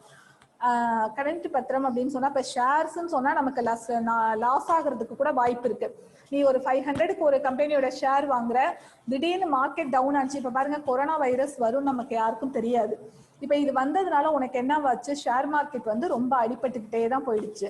அப்ப ஷேர் மார்க்கெட் அடிப்படவுமே உனக்கு கோல்டோட ரேட் என்னவாகுது, அதிகமாகுது. அப்ப மக்களோட எக்கானமி பாத்தீங்கன்னா ரொம்ப டவுன் ஆயிட்டே வருது. அப்ப ஷேரோட ரேட் குறைஞ்சிருச்சு. நீ நல்லா யோசிச்சு பாரு, 1 கோடிக்கு வந்து ஒருத்தவங்க ஷேர் வாங்கியிருப்பாங்க மார்ச் மந்த் ஃபர்ஸ்ட் வீக்ல வந்து ஒரு 1 crore வாங்கியிருக்காங்க. இது ஆக்சுவலா வந்து டிசம்பர்லயே எங்க வந்துருச்சு, சைனால வந்துருச்சு. அப்பப்ப இதை நியூஸ்ல போட்டுட்டே இருந்தாங்க, நமக்கு வந்து அது பெரிய விஷயமா தெரியல. ஒரு ஜனவரி பிப்ரவரியில வந்து ஒருத்தர் 1 crore வாங்கியிருக்காரு. அவருக்கு வந்து திடீர்னு கேபிட்டல் தேவை, அதாவது ஒரு பணம் தேவைப்படுது. அதை கொண்டு போய் இவர் என்ன பண்றாரு, மே மாசத்துல கொண்டு போயிட்டு சேல்ஸ் பண்ணணும்னு நினைக்கிறாரு. ஷேர்ஸ் எல்லாத்தையுமே சேல்ஸ் பண்ணணும்னு நினைக்கும் போது அவரோட ஷேரோட ரேட்டு பாத்தீங்க அப்படின்னு சொன்னா வேல்யூ என்னவாகுதுன்னு சொன்னா வெறும் 25 lakhs தான் இருக்கு. அப்ப என்னவா இருக்கு, மார்க்கெட் உனக்கு 75% கிட்ட அடிபட்டு இருக்கு. அப்ப இந்த மாதிரி ரிஸ்க்கும் இருக்கு. எதுல, ஷேர்ஸ் வாங்குறதுல இந்த மாதிரி ரிஸ்க்கும் இருக்கு. ஆனா இதே டிபெஞ்சர்ஸ் பாண்ட்ல இந்த ரிஸ்க் கிடையாது. டிபெஞ்சர்ஸ் பாண்டை பொறுத்த வரைக்கும் அவங்க ஒரு கேபிட்டல் அமௌண்ட் வச்சிருப்பாங்க. 10,000 5,000க்குலாம் போய் நம்ம என்ன பண்ண முடியாது, டிபெஞ்சர்ஸ் பாண்டு வாங்க முடியாது. மினிமம் 1 lakh 2 lakh அந்த மாதிரி தான் வச்சிருப்பாங்க. ஏன்னா அப்பதான் அதுக்குன்னு ஒரு இன்ட்ரெஸ்ட் கொடுக்க முடியும். இப்ப டிபெஞ்சர்ஸ் பாண்ட் அப்படிங்கிறது, நீ ஒரு கம்பெனில போயிட்டு, ஒரு HCL கம்பெனி இருக்கும், எக்ஸாம்பிளுக்கு தான் சொல்றேன், அவங்க டிபெஞ்சர்ஸ் பாண்ட் வந்து இஷ்யூ பண்றாங்களாங்கிறது எனக்கு ப்ராப்பரா தெரியாதுமா. இது வந்து முன்னாடி நான் அந்த டிவிஎஸ் ஐயங்கார் கம்பெனிலாம் டிபெஞ்சர்ஸ் பாண்ட் வெளியிட்டது, UTI எல்லாம் வெளியிட்டதெல்லாம் எனக்கு தெரியும். அப்ப வந்து இந்த கம்பெனி வெளியிடுறாங்க பாருங்களேன் டிபெஞ்சர்ஸ் பாண்டு. இப்ப நான் 1 lakhக்கு வந்து மிஸ் வந்து டிபெஞ்சர்ஸ் பாண்டு வாங்கி வச்சிருக்கேன். இது எப்படி வாங்குறதுன்னா, இந்த ஸ்டாக் எக்ஸ்சேஞ்சஸ் மூலியமா தான் வாங்குறது. போயிட்டு பேங்க்ல போயிட்டு அமௌண்ட்டை டெபாசிட் பண்ணிட்டு நான் என்ன பண்றேன், டிபெஞ்சர்ஸ் பாண்டு வாங்குறேன். அப்ப பீரியாடிக்கலா இவங்க என்ன கொடுப்பாங்கன்னு சொன்னா இன்ட்ரெஸ்ட் கொடுப்பாங்க. இதுக்கு பீரியாடிக்கலா என்ன கொடுப்பாங்க, உங்களுக்கு இன்ட்ரெஸ்ட். அப்ப ஷேர்ஸ்க்கும் டிபெஞ்சர்ஸ்க்கும் என்ன டிஃபரெண்ட் அப்படின்னு கேட்டா, ஷேர்ஸ்னா ரிஸ்க்கும் நமக்கு இருக்கு அப்படின்னு சொல்ல வராங்க. ஆனா டிபெஞ்சர்ஸ் அப்படின்னா ரிஸ்க் கிடையாது, ப்ராஃபிட்டும் கிடைக்காது. ப்ராஃபிட்ல உங்களுக்கு ஷேர் கிடையாது. நீ வாங்கியிருக்க அந்த டிபெஞ்சர்ஸ் பாண்டுக்கு இன்ட்ரெஸ்ட். எப்படி நான் சொல்றது வந்து, வெளியில எப்படிப்பா வட்டி கூட்டு வாங்குறாங்க. இப்போ 1 லட்சம் ரூபாய் வெளியில ஒரு பர்சனுக்கு வட்டி கூட்டோம்னா 2 பைசா வட்டின்னு சொல்றாங்க. 2 பைசா அப்படிங்கிறது என்னது, 2 rupees. 1 லட்சத்துக்கு வந்து 2,000 ரூபாய் வந்து இன்ட்ரெஸ்ட் கொடுக்கணும் அப்படிங்கிற மாதிரி. இப்ப வெளியில போய் பீப்புள்கிட்ட நம்ம வந்து வட்டிக்கு நம்ம சாதாரணமா விட்டா அவங்க கேஷ் கரெக்டா நமக்கு கொடுத்துருவாங்களா, கிடையாது. ஏமாத்திடுவாங்க. ஒரு 5 மாசத்துக்கு கொடுப்பாங்க இன்ட்ரெஸ்ட் நமக்கு, அதுக்கப்புறம் 6வது மாசம் நீங்க யாருன்னு கேட்பாங்க. அப்ப நம்ம என்ன பண்ணணும், இந்த மாதிரி கம்பெனில வாங்கி வச்சுக்கிட்டோம்னா நமக்கு சேஃப்டி.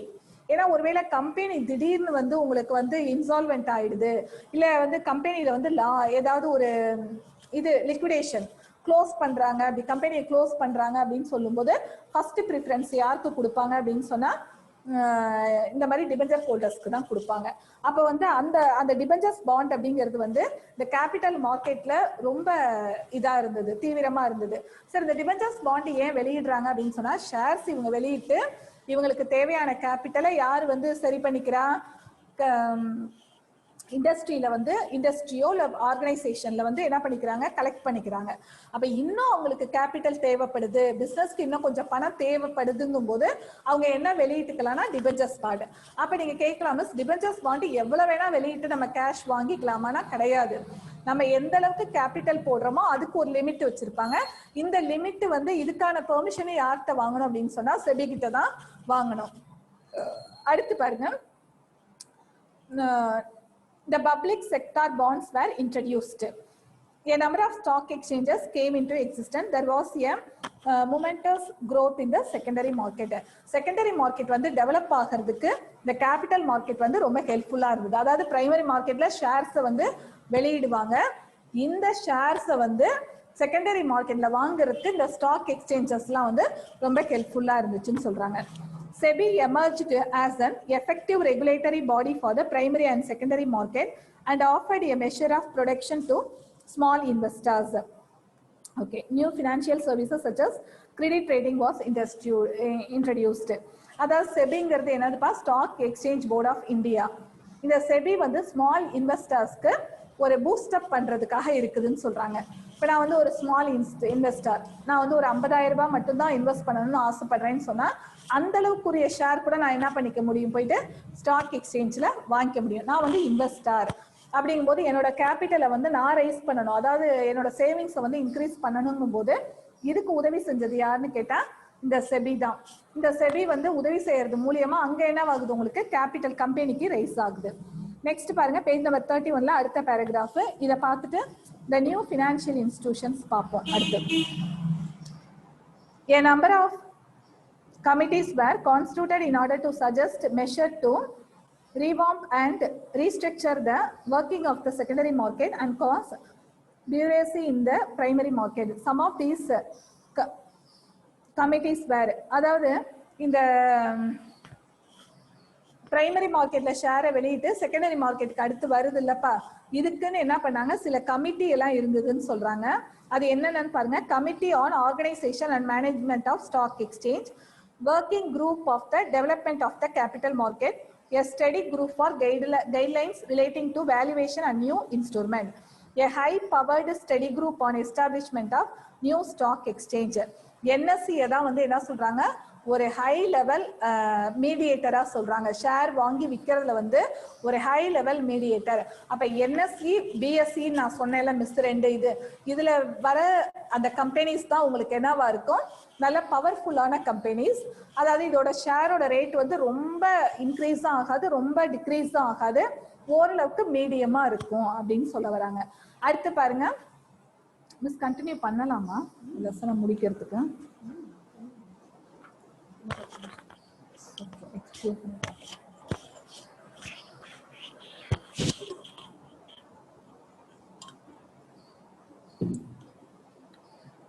ஓகேவா? New financial institutions. சரி, இப்போ நான் சொன்னேன் ஷேர்ஸ் வெளியிடுறது, பிரைமரி மார்க்கெட், செகண்டரி மார்க்கெட், இதெல்லாமே நான் சொல்லிட்டு இருந்தேன் மிஸ் உங்களுக்கு. நியூ வெஞ்சர் இன்ஸ்டிடியூஷன்ஸ், அது என்ன வெஞ்சர் அப்படின்னு சொன்னா, இந்த பணத்தை வந்து அரேஞ்ச் பண்ணி கொடுக்குறாங்க பாத்தீங்களா என்டர்பிரினருக்கு, இவங்களதான் வந்து என்னன்னு சொல்றதுன்னா வெஞ்சர் ஃபண்ட் இன்ஸ்டிடியூஷன் அப்படின்னு சொல்றது. வெஞ்சர்னா ஏதோ ஒரு வேலை செய்யறதுக்கு பணம் தேவைப்படுது இண்டஸ்ட்ரியலிஸ்டுக்கு, இவங்களுக்கு தேவையான பணத்தை வந்து சப்ளை பண்றவங்க தான் யார் அப்படின்னு சொன்னா வெஞ்சர் ஃபண்ட் இன்ஸ்டிடியூஷன். இவங்களதான் கீழே சொல்லியிருக்காங்க பாருங்க, ஐடிபிஐ, ஸ்மால் இண்டஸ்ட்ரியல் டெவலப்மெண்ட், இவங்க இந்த மாதிரி இந்த ஐஎஃப்சிஐ எல்லாம் இருக்காங்க பாத்தீங்களா. ஏன் இதுக்குன்னு தனியா இந்த ஐடிபிஐ பேங்க் இது மாதிரிலாம் உருவாக்குறாங்கன்னு கேட்டா, இவங்க வந்து இந்த இண்டஸ்ட்ரியை டெவலப் பண்றதுக்காக, இந்த என்டர்பிரினர் இருக்காங்களப்பா, இவங்களுக்கு மட்டும் வந்து கேபிட்டல் ப்ரொவைட் பண்றதுக்காக தான் இந்த கம்பெனி. இந்த கம்பெனில பேங்க், இந்த பேங்க்குக்கும் இந்த கமர்ஷியல் பேங்க்குக்கும் வந்து நிறைய டிரான்சாக்ஷன் வந்து சேமா இருக்காது. அதாவது இப்ப கமர்ஷியல் பேங்க்ஸ் இங்கெல்லாம் பாக்குறீங்க பாத்தீங்களா, அங்க என்ன பண்றாங்க, உங்களுக்கு பொதுமக்கள் போயிட்டு பணத்தை போட்டா வாங்கிக்கிறாங்க, செக் கலெக்ஷனுக்கு போடுறாங்க, டிடி எடுக்கணும்னா எடுக்க முடியுது நம்மளால.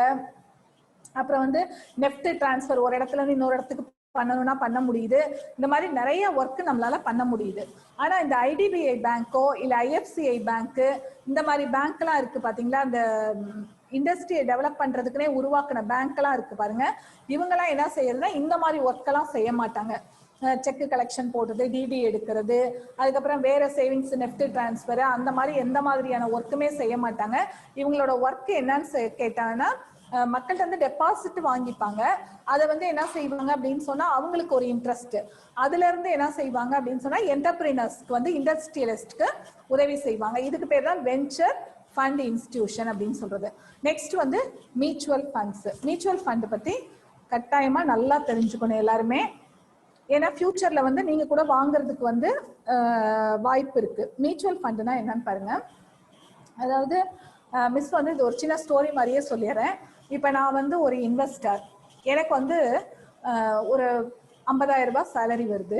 இதுல வந்து நான் ஒரு 10,000 ஷேர்ல இன்வெஸ்ட் பண்ணணும்னு ஆசைப்படுறேன். ஆனா எனக்கு வந்து ஒர்க் லோடு வந்து அதிகமா இருக்கு. எனக்கு வந்து ஆசை, ஆனா ஷேர்ல தான் போய் நான் இன்வெஸ்ட் பண்ணணும்னு ஆசைப்படுறேன். அப்ப வந்து நான் என்ன பண்ணணும், ஷேர்ல இன்வெஸ்ட் பண்ணணும்னா ஏற்கனவே மிஸ் சொன்ன மாதிரி இங்க இருக்கிற கோயம்புத்தூர் கேபிட்டல்ல போய் அக்கௌண்ட் ஓபன் பண்ணி, அதுக்கப்புறம் என்ன பண்ணணும், பேங்க்ல பணத்தை கட்டிட்டு, அப்புறம் எனக்கு பிடிச்ச மாதிரி நான் ஷேரை வாங்கணும். எனக்கு வந்து ஷேரோட ரேட் எல்லாம் தெரியாது, அந்த அளவுக்கு பெருசா எனக்கு ஷேர்ல வந்து எக்ஸ்பீரியன்ஸ் கிடையாது. ஆனா நான் ஒரு ஸ்மால் இன்வெஸ்டர், கொஞ்சமா தான் இன்வெஸ்ட் பண்ண போறேன், ஒரு 10,000 ரூபாய். ஆனா என்னோட பணமும் என்னவாகணும்னு நான் நினைக்கிறேன்னு கேட்டா நல்லா டெவலப் ஆகணும்னு ஆசைப்படுறேன். நல்லா அமௌண்ட்டும் டெவலப் ஆகணும். ஆனா ஷேர்ல இன்வெஸ்ட் பண்ற அளவுக்கு எனக்கு தைரியமும் இல்ல, ஆசையும் இருக்கு ஷேர்ல இன்வெஸ்ட் பண்ணணுங்கிறது. அப்ப நான் என்ன செய்வேன் அப்படின்னு சொன்னா மியூச்சுவல் ஃபண்ட்ஸ்னு ஒரு கான்செப்ட் எடுப்பேன்.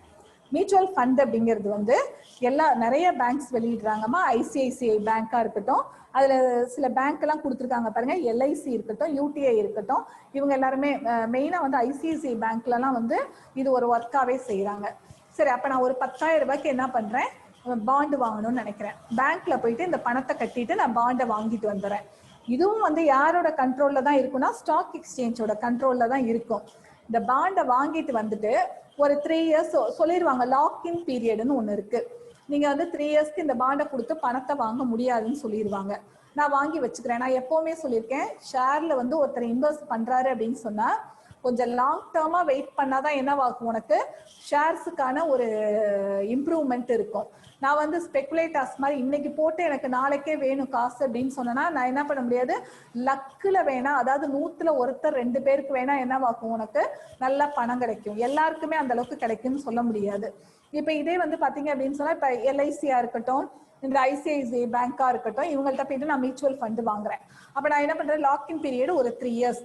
3 இயர்ஸ்க்கு அப்புறம் போய் நீங்க பாத்தீங்க அப்படின்னு சொன்னா அந்த நீ 10,000 ரூபாய்க்கு நீ பாண்ட் வாங்கியிருக்கேன்னு சொன்னேல, அந்த 10,000 ரூபாய் பாண்ட் என்னவாயிருக்கும், 13,000 இல்ல 15,000 ஆயிருக்கும். பார்த்தா புரியுதா? போதும், இந்த அளவுக்கு இன்வெஸ்ட்மெண்ட் வந்தா போதும் உனக்கு 3 இயர்ஸ்ல. நீ ஆனா மற்ற எல்லா இதுவுமே பேங்க்ல ஒரு எஸ்பில போட்டுட்டு அதுல எவ்வளவு பெர்சன்டேஜ்னு வருதுன்னு பாரு, இல்ல வேற ஏதாவது ஒரு ஆர்டி கட்டிட்டு பெர்சன்டேஜ் எவ்வளவு வருதுன்னு பாரு. எல்லாத்தையும் நீ கணக்கு பண்ணி பார்க்கும்போது இந்த மியூச்சுவல் ஃபண்ட்ல பாத்தீங்கன்னா உங்களுக்கு ஓரளவு ப்ராஃபிட் கிடைக்கும். அப்ப வந்து ஒரு ஸ்மால் இன்வெஸ்டர் இருக்காரு அப்படின்னு சொன்னா அவரால் ஷேர்ல போய் டைரக்டா இன்வெஸ்ட் பண்ண முடியல, ஒரு பயம் இருக்குன்னு சொன்னா நம்ம என்ன வாங்கி வச்சுக்கலாம்னு சொன்னா இந்த மியூச்சுவல் ஃபண்டுங்கிற ஒரு பாண்டை வாங்கி வச்சுக்கலாம். இதுவும் வந்து ஷேர் தான். இப்ப இது இன்னும் கொஞ்சம் டீப்பா பார்க்கலாம், இது நேர்ல கிளாஸ்ல வரும்போது மியூச்சுவல் ஃபண்ட் எப்படி செய்யறாங்கிறத நான் மிஸ் சொல்றேன். இது ஜஸ்ட் நீங்க வந்து இப்படி ஒரே ஒரு 2 லைன் தெரிஞ்சுக்கோங்க. ஷேர்ல போய் நம்ம டைரக்டா இன்வெஸ்ட் பண்ண முடியல, பயம் இருக்கு எனக்கு, அப்ப நான் என்ன வாங்கி வச்சுக்கிறேன், மியூச்சுவல் ஃபண்ட். மியூச்சுவல் ஃபண்ட் அப்படிங்கிறது என்னன்னு கேட்டா உங்களுக்கு பேங்க்ல தான் நம்ம வாங்கிக்க போறோம். ஐசிஐசிஐ பேங்கோ இல்ல எல்ஐசிலயோ ஏதோ ஒரு கம்பெனில வாங்கிக்க போறோம். அவங்க லாக்இன் பீரியட்னு ஒண்ணு வச்சிருப்பாங்க, 3 இயர்ஸ் அந்த மாதிரி வச்சிருப்பாங்க. அது முடிஞ்சோடனே அந்த பாண்டை போய் கொடுத்தீங்கன்னா 10,000ங்கிற இடத்துல 15,000, 16,000, 13,000 எப்படி வேணா ஆயிருக்கலாம். ஆனா மேக்சிமம் எனக்கு தெரிஞ்சு மியூச்சுவல் ஃபண்ட்ல வந்து லாஸ் ஆன மாதிரி எனக்கு தெரியலப்பா. இது வரைக்கும் நான் வாங்கி வச்சிருந்திருக்கேன் மியூச்சுவல் ஃபண்டு, அப்ப எனக்கு லாஸ்லாம் வந்தது கிடையாது. அது மாதிரி ஃப்ரெண்ட்ஸோடதும் கேட்டிருக்கேன், ஓரளவுக்கு கொஞ்சம் ப்ராஃபிட் தான் கிடைச்சிருக்கு பாத்தீங்கன்னா டைரக்டா இன்வெஸ்ட் பண்ணவங்கள விட. அடுத்து வந்து factoring institutions. Okay, factoring institution. ஃபேக்டரிங்னா மிஸ் என்ன சொல்லியிருக்கேன், அதாவது ஒரு பெரிய கம்பெனி இருக்கு. இப்போ இந்த மாதிரி ஸ்கூலே இருக்குன்னு வச்சுக்கோங்களேன்.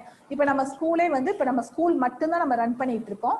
இப்போ நம்ம ஸ்கூல்லே வந்து ஒரு இன்ஜினியரிங் காலேஜ் இருக்கு, அதுக்கப்புறம் ஒரு பாலிடெக்னிக் இருக்கு, அப்புறம் வந்து பாத்தீங்க அப்படின்னு சொன்னா ஒரு நர்சிங் காலேஜ் இருக்கு, இந்த மாதிரி நிறைய இருக்கு.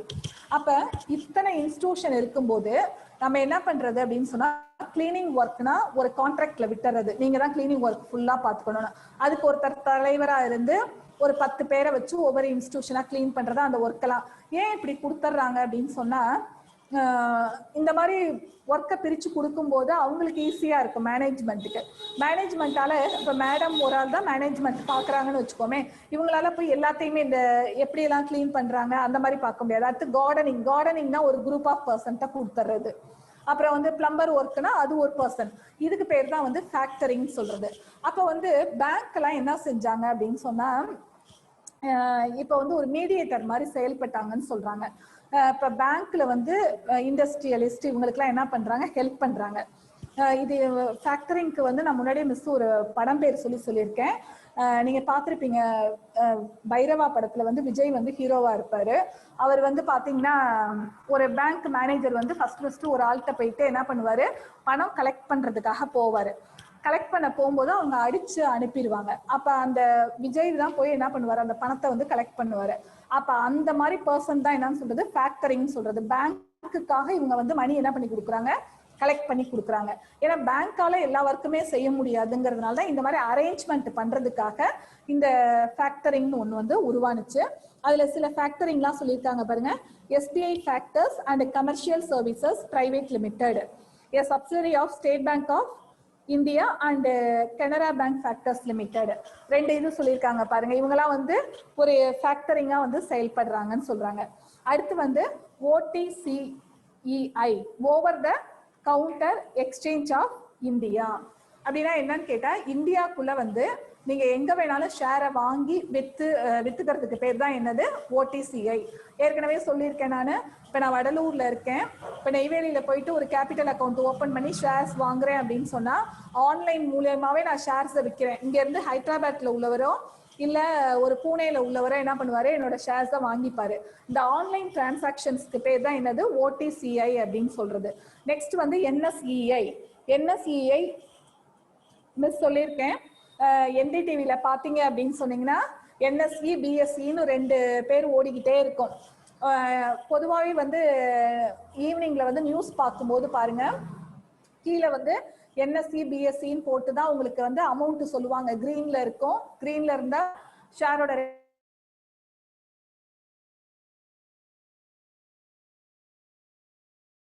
அப்ப வந்து உனக்கு NSE அப்படின்னா National Stock Exchange of India. அப்ப என்ன மிஸ் அப்படின்னு கேட்டா, நான் ஏற்கனவே சொல்லியிருக்கேன், முன்னாடி சொன்னோம்லப்ப அந்த இதை பத்தி, ஷேர்ஸை பத்தி சொல்லியிருக்கோம்ல. நல்ல டெவலப் ஆயிட்டு இருக்க கம்பெனி பிளஸ் ஸ்டாக் எக்ஸ்சேஞ்ச்ல வந்து அவங்க கண்ட்ரோலுக்கு கீழே உள்ளவங்க தான் எதுல வருவாங்கன்னா அந்த NSEல வருவாங்க, அவங்க கண்ட்ரோலுக்கு கீழே. அப்ப NSEக்குள்ள வந்துருச்சுனாலே டாப் 20 கம்பெனிஸோ என்னவோ இருக்குன்னு நினைக்கிறேன் NSEல. அந்த டாப் 20க்குள்ள வந்துருச்சுனாலே அப்ப என்னவாகுதுன்னு அர்த்தம், உங்களுக்கு நல்லா ஷேரோட ரேட் வந்து நல்லா இன்க்ரீஸ் ஆயிட்டு இருக்குன்னு அர்த்தம். நெக்ஸ்ட் பாருங்க, NCDS, national clearance depository system.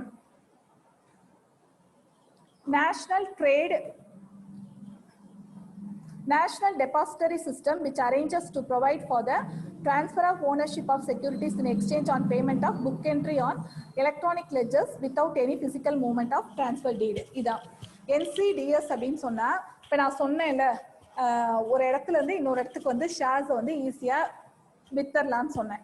இப்போ இதுக்கு வந்து எந்த லெட்ஜருமே அவங்க ஃபாலோ பண்ண போறது கிடையாது. இப்போ நான் இங்க இருக்கேன் அப்படின்னு சொன்னா, பாம்பேல வந்து ஒருத்தர் இருக்காரு, மும்பைல ஒருத்தர் இருக்காரு. நான் வந்து ஒரு HCL கம்பெனியோட ஷேரை வந்து விற்கிறேன்னு வச்சுக்கோங்களேன்.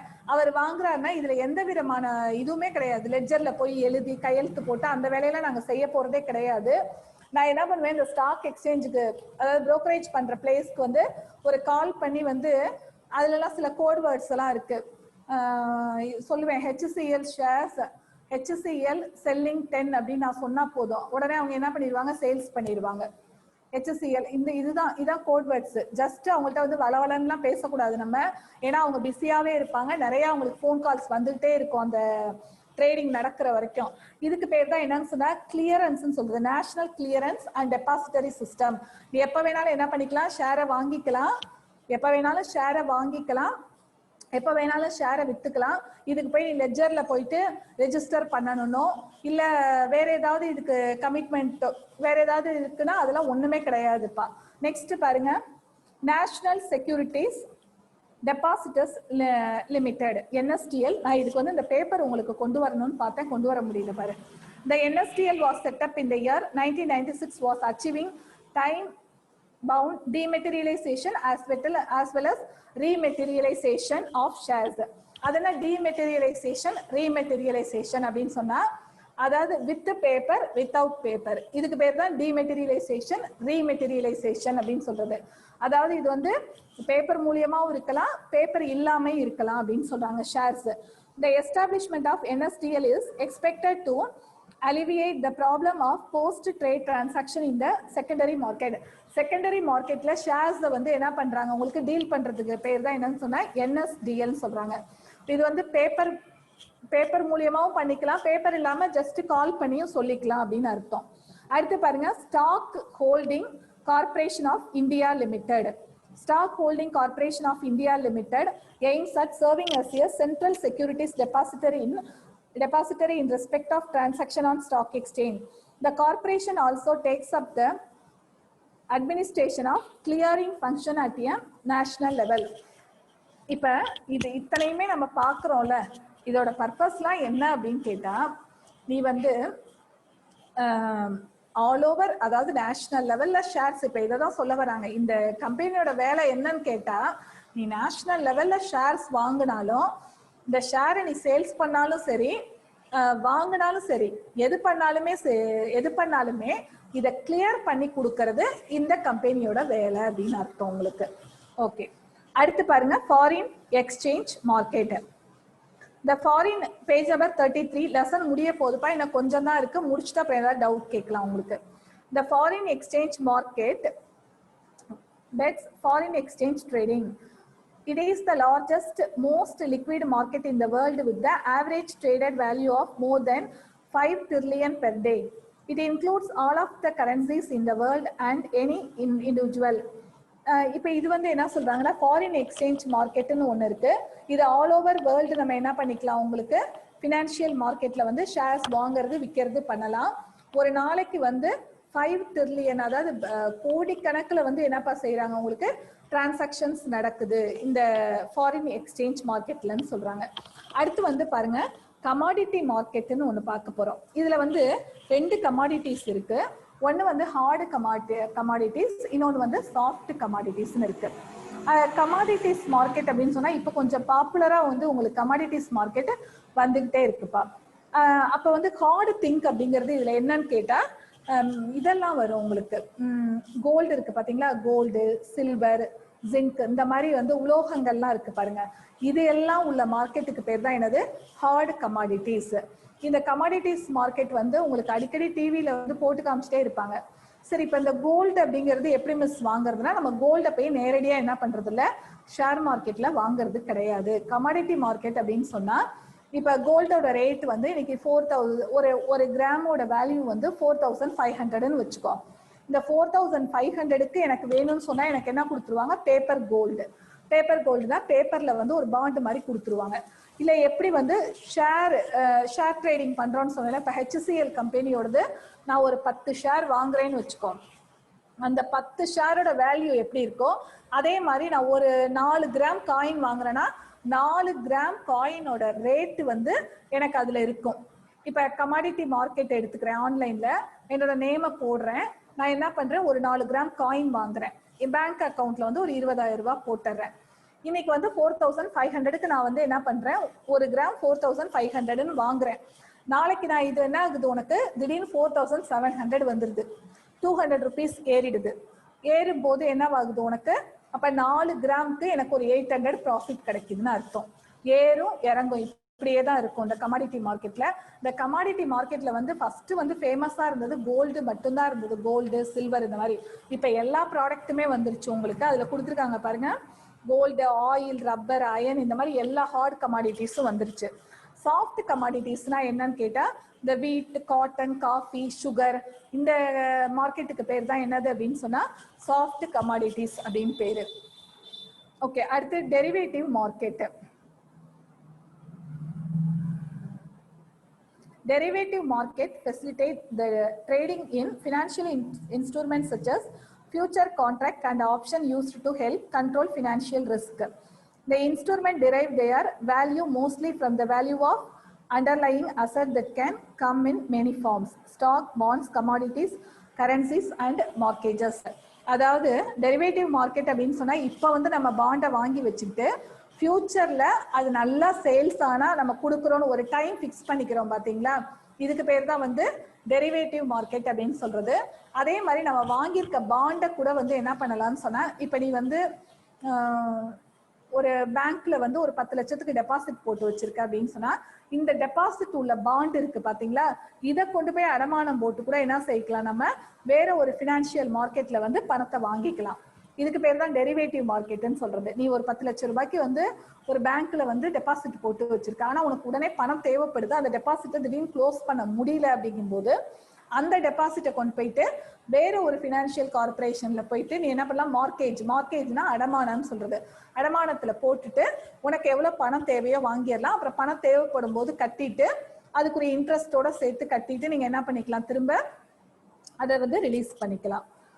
ஓகேப்பா, இந்த லெசன் வந்து ஓரளவுக்கு உங்களுக்கு நல்லாவே புரியும்னு நினைக்கிறேன். ஏன்னா பினான்சியல் மார்க்கெட்டோட அப்படியே கண்டினியூவேஷன் தான் உங்களுக்கு என்னது கேபிட்டல் மார்க்கெட். கேபிட்டல் மார்க்கெட் அப்படின்னா என்னன்னு பார்த்துருக்கோம் நம்ம, லாங் டேர்ம் ஃபண்டை தான் நம்ம என்னன்னு சொல்றோம் உங்களுக்கு கேபிட்டல் மார்க்கெட். திரும்ப அப்படியே ஒரு சின்ன ரிவிஷன் மாதிரி கொடுக்கலாம். கேபிட்டல் மார்க்கெட்ல வந்து 2 பார்ட் பார்த்தோம். ஒன்று வந்து என்னன்னு கேட்டா கைண்ட்ஸ் ஆஃப் மார்க்கெட். கேபிட்டல் மார்க்கெட்ல ஒன்று பிரைமரி மார்க்கெட், இன்னொன்று வந்து செகண்டரி மார்க்கெட். பிரைமரி மார்க்கெட் அப்படின்னு சொன்னா நியூவா ஷேரை வெளியிடுறதுக்கு பேர் தான் என்னது பிரைமரி மார்க்கெட். செகண்டரி அப்படின்னா ஆல்ரெடி இஷ்யூ பண்ண ஷேரை வந்து சேல்ஸ் பண்றதுக்கு ஒரு பிளேஸ் எது அப்படின்னு சொன்னா செகண்டரி மார்க்கெட். பிரைமரி மார்க்கெட்டா இருக்கட்டும் செகண்டரி மார்க்கெட்டா இருக்கட்டும், யாரா இருந்தாலுமே வந்து செபியோட ரூல்ஸ் அண்ட் ரெகுலேஷன்ஸ் என்ன பண்ணணும், அவங்க ஃபாலோ பண்ணணும் அப்படின்னு சொல்றாங்க. அப்ப இந்த பினான்சியல் மார்க்கெட்ல தான் வந்து டிவிஷன் என்ன வருது உங்களுக்கு, கேபிட்டல் மார்க்கெட் வருது. அப்ப கேபிட்டல் மார்க்கெட்டுக்கு தேவையான ஃபண்ட்ஸை வந்து உருவாக்குறதும் எது அப்படின்னு கேட்டா இந்த பினான்சியல் மார்க்கெட் தான். இப்ப இவங்க கேபிட்டல் மார்க்கெட்டுக்கு தேவையான ஃபண்டு வந்து பேங்க் மூலியமா நமக்கு கிடைக்கிறதுக்கு வந்து ஹெல்ப் பண்றதுமே இவங்க தான் பாத்தீங்கன்னா. இதுக்கு முன்னாடி எல்லாம் வந்து பேங்க்ல மட்டும்தான் நம்ம போயிட்டு என்ன பண்ண முடியும், ஒரு காமனா ஒரு பேங்க் இருக்கும், ஒரு இண்டஸ்ட்ரியலிஸ்ட் இருக்காருன்னா அங்க போயிட்டு லோன் வாங்குற மாதிரி இருக்கும். ஆனா நாள் ஆக பாத்தீங்க அப்படின்னு சொன்னா என்டர்பிரினருக்குனே தனியா வந்து பேங்க் ஓபன் பண்ணாங்க. இந்த IDBI, TMB அந்த மாதிரி பேங்க் எல்லாம் அவங்க போய் அங்க தனியா என்ன பண்ணிக்கலாம், லோன் வாங்கிக்கலாம். அந்த லோனை வந்து டெய்லி கூட பே பண்ற மாதிரி சிஸ்டம்லாம் இருந்துச்சு. இப்படிதான் நம்ம இதெல்லாம் பார்த்தோம். நீங்க இதை ஒரு தடவை நல்லா ரிவைஸ் பண்ணிட்டு உங்களுக்கு வேற ஏதாவது டவுட் இருந்தா கேளுங்க. ஹோம்ஒர்க் வந்து நீங்க அப்படியே மார்க் பண்ணிக்கோங்க. இப்போ ஃபர்ஸ்ட் கொஸ்டினை பேஜ் நம்பர் 34 எடுங்க. ஓகே ஓகேப்பா, நீங்க இது என்ன பண்ணுங்க, கொஸ்டின் ஆன்சர் வந்து இந்த லெசன்ல மிஸ் வெரி ஷார்ட் ஆன்சர் போடுங்க. Homework short answer, very short answer. Page number 34.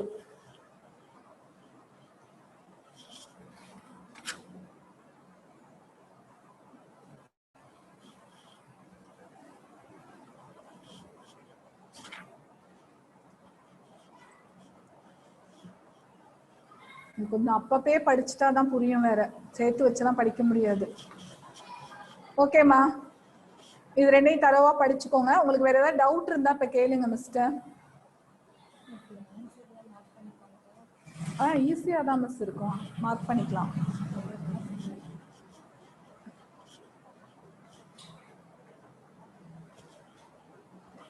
ஏதாவது டவுட் இருந்தா கேட்க சொல்லுங்க மிஸ். ஓகே அம்மா, ஏதாவது டவுட் இருந்தா கேளுங்கம்மா.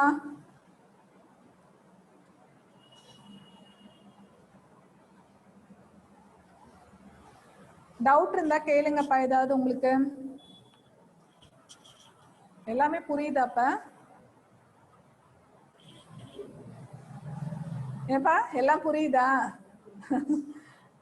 டவுட் ஒன்றும் இல்லை போல இருக்கு.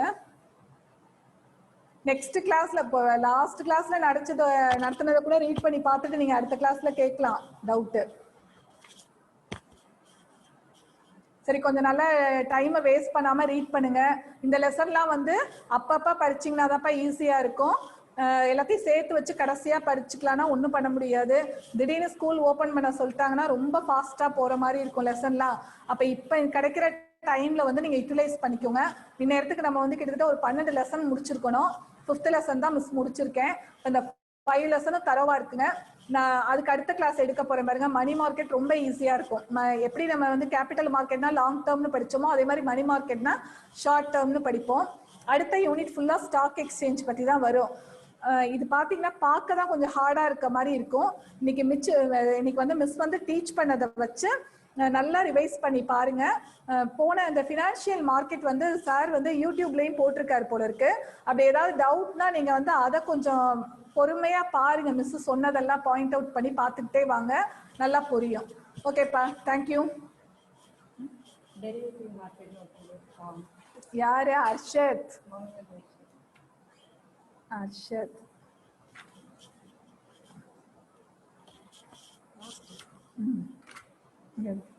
ஓகே, டெரிவேட்டிவ் மார்க்கெட் அப்படின்னா மிஸ் என்ன சொன்னேன் அப்படின்னு சொன்னா, அதாவது வந்து இப்ப நம்ம ஸ்டாக்கு, பாண்ட், கமாடிட்டிஸ் இதெல்லாமே இருக்கு பாத்தீங்களா, கரன்சிஸ் இதெல்லாமே வந்து லாங் டேர்மா கொண்டு போயிட்டு பேங்க்ல வந்து என்ன பண்ணிருப்போம், டெபாசிட் பண்ணிருப்போம்.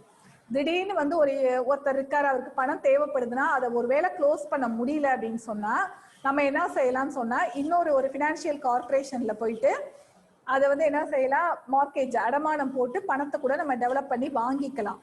அது அந்த மாதிரி சொல்றதான். Okay, thank you. வேற ஏதாவது டவுட் இருந்தா நெக்ஸ்ட் கிளாஸ்ல கூட கேளுங்கப்பா. தேங்க்யூ ஸ்டூடெண்ட்ஸ், நல்லா படிங்க.